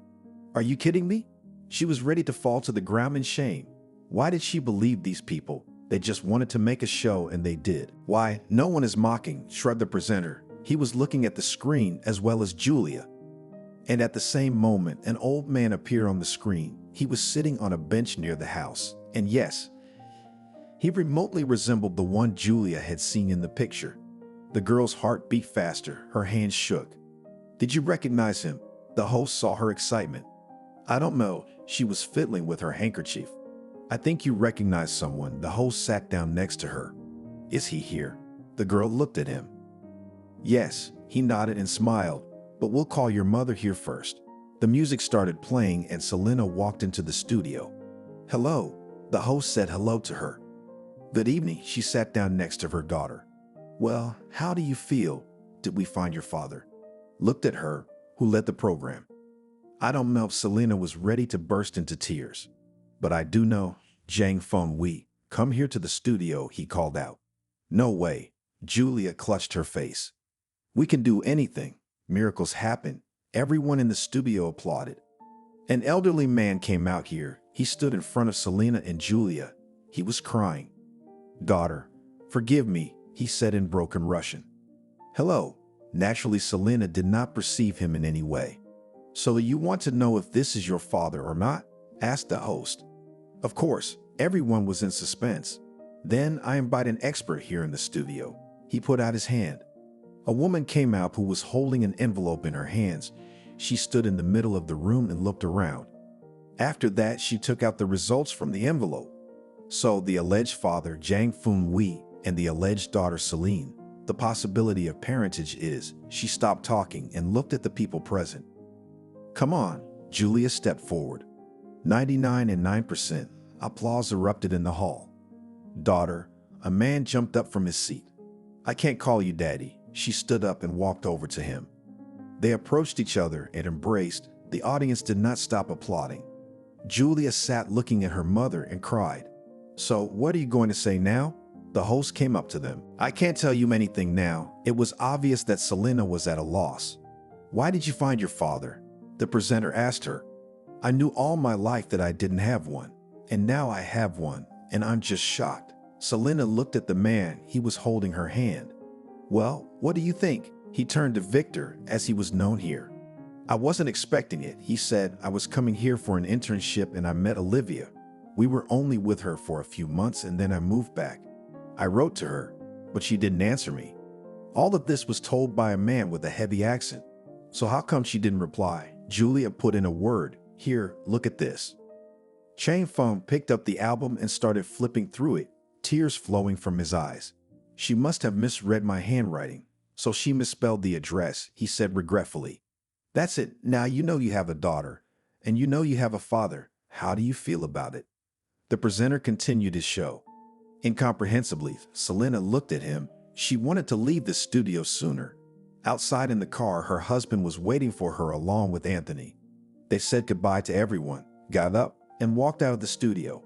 When they were outside, Selena called her father into the car. I didn't come alone, he said. Who did you come with? Julia became agitated. My children and grandchildren are with me, just like you. We all came together, he said. And where are you staying? Selena asked. In a hotel, he answered. So let's go there quickly. The women couldn't wait to see their relatives. Together they drove to the hotel, and when they entered the room, their eyes became a little bigger than they were. It turned out that Selena's father had 6 children of his own, and they had several grown children of their own.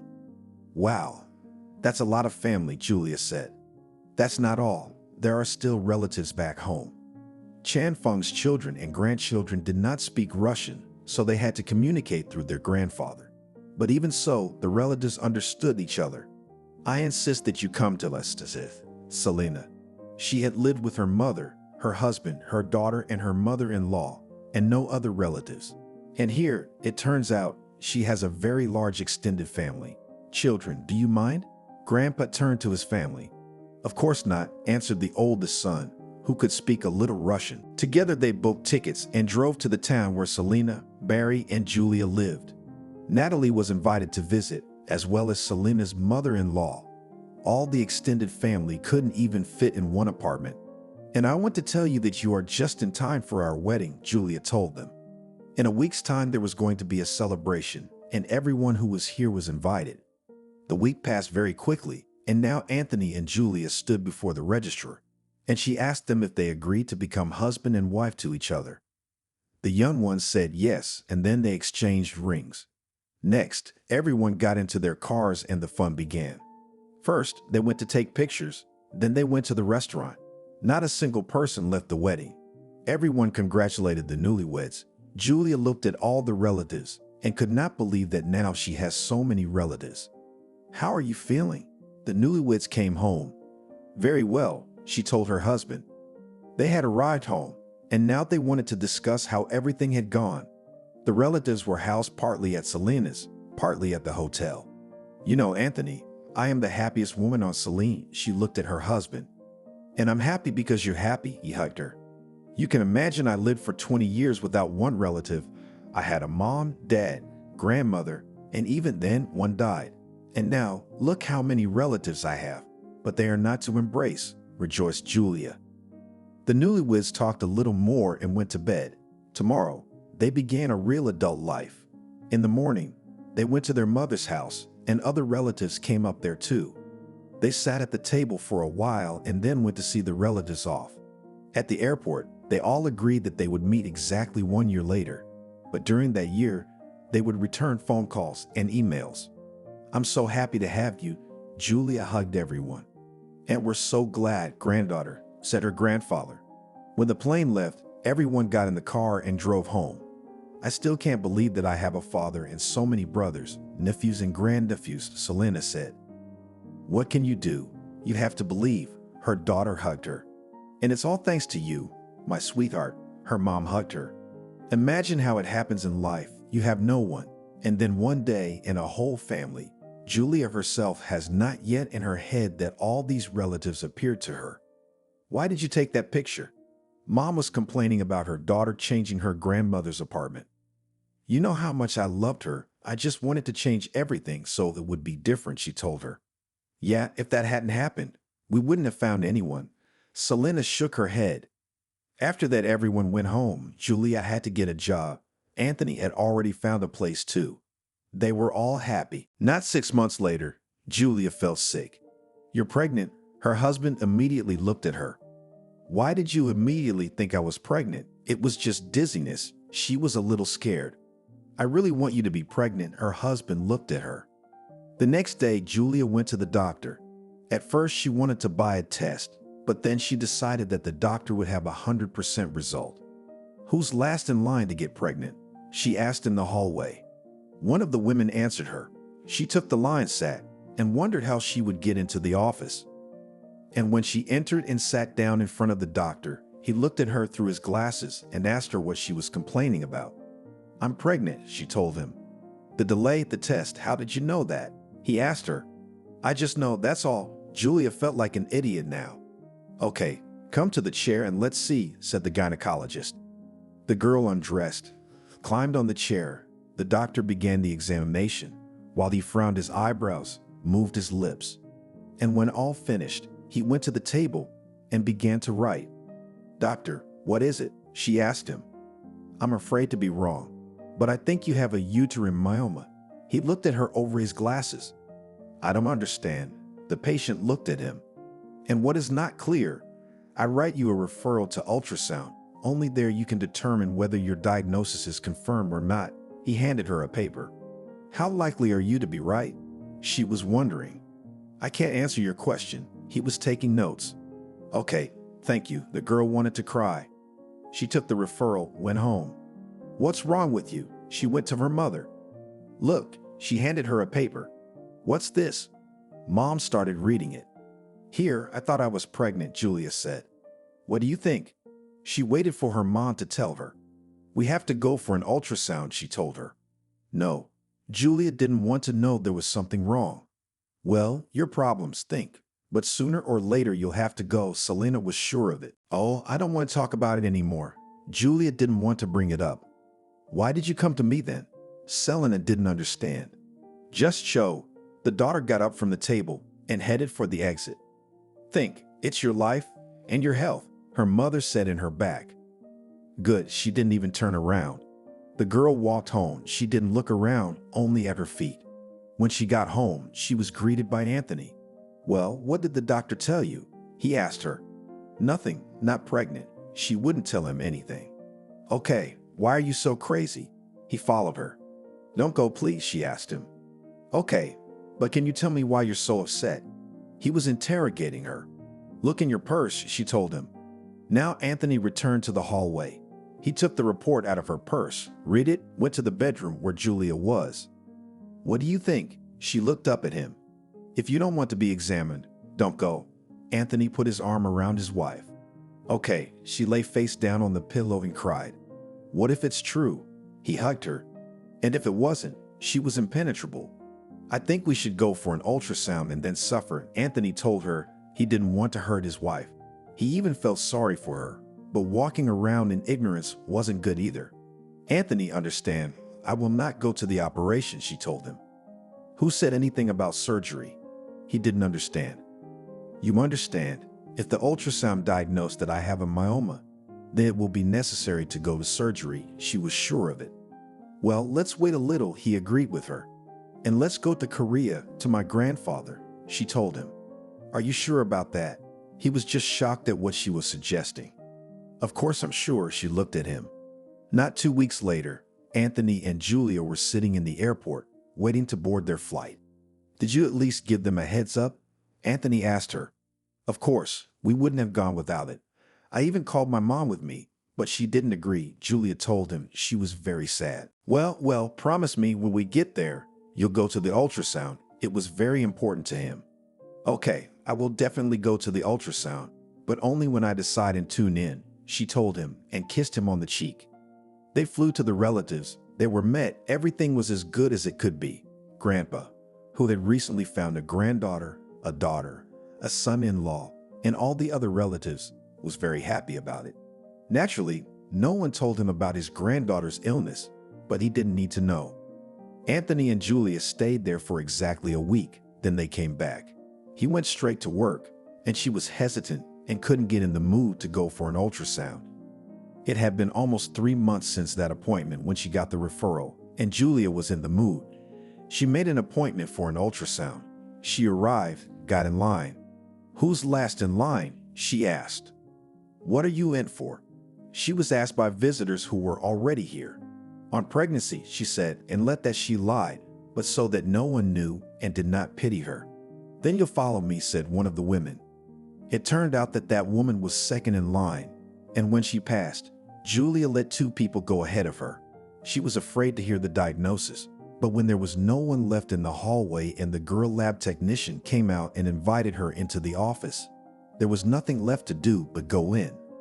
Julia laid down on the couch. The doctor took her referral. She read it, curled her lips, and began to look. The woman who was doing the ultrasound, her name was Leslie. After a moment, she smiled and said, Girl, I congratulate you. You are pregnant. You are 18 weeks. After that, she smiled for a long time. Julia cried. Why are you crying? The woman who did the ultrasound asked her. Did you see what my diagnosis was? She told her about the referral. How can a doctor make a diagnosis without an ultrasound?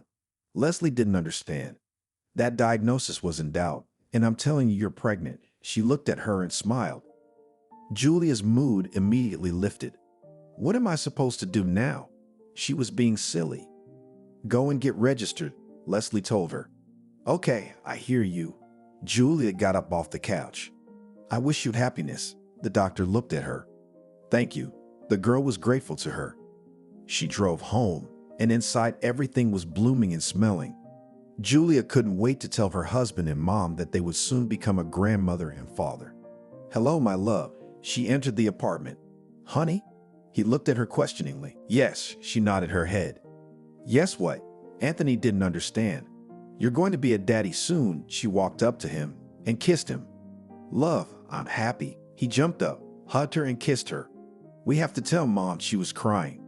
Why are you crying? He didn't understand. I'm happy, she told her husband. And I'm happy. He spun her around. They packed up and drove first to Julia's parents' house. Mommy, I'm pregnant. You're going to be a grandmother soon, she told her. My darling, I'm so happy for you. She hugged her son-in-law and daughter. And I am so happy that this myoma has turned into a child. The girl rejoiced. We need to tell the grandparents, although this word was unfamiliar to them, but they were saying it now. Julia started calling her second grandmother first, the one who cried as soon as she heard the news. And then the call was to her grandfather, who first laughed and then cried. I will definitely come to the birth, he promised. Listening, but what if we have a Korean baby? Anthony suddenly realized. So what? She looked at him. No, nothing now, he winked at her. What do you mean? She didn't understand his answer. They drove home, hailed the cab, got in it, held hands. What did you mean? She hinted at what he'd said about the Korean kid. No. Imagine what would have happened if we hadn't found out your grandfather was Korean, he laughed. What would have happened? She didn't know what he meant. Imagine I come to the hospital and 2 Russian people have a baby born narrow-eyed and black-haired, he said. Yes, so what? You wouldn't believe me, she wondered. Anything is possible, they talked. It turns out you don't believe me. She removed her hand from his arm. You misunderstand me. He wanted to take it back. No, Julia got out of the car. Darling, wait, think about it. It's true, he was catching up with her. I don't know, she went into the driveway. The next day, Julia went to the gynecology clinic, got registered. Now she started her follow-up. About the conversation with her husband, she did not forget. The girl began to read literature. It turned out that her husband was right. National peculiarities are always manifested only after a generation. Now she understood what Anthony meant. I'm sorry, she was already 7 months pregnant. For what? He didn't remember anything. I realize now that you were right then, she hugged him. I love you, he kissed her. And I love you. She couldn't believe things could be so good. When Julia was 7 months pregnant, she was admitted to the hospital. She didn't refuse because she wanted her baby to be born healthy. An IV, a nurse came into the room. Good, Julia smiled towards her. Oh, what an unusual appearance you have. The girl looked at her. Yes, my grandfather is Korean. Julia said it as if she was proud of it. That's exotic, the girl told her. That's proud. He worked in our town in a factory as a chief engineer, she bragged. You're a smart girl for having such an opinion about your grandfather. Now the girl was already proud of her patient. For 2 whole months, Julia was lying in labor, but she did not regret it, as long as all was well with the child. When it all started, she was taken to the prenatal ward. The fetus is large, the head nurse warned her. And what to do? The girl wrinkled her nose in pain.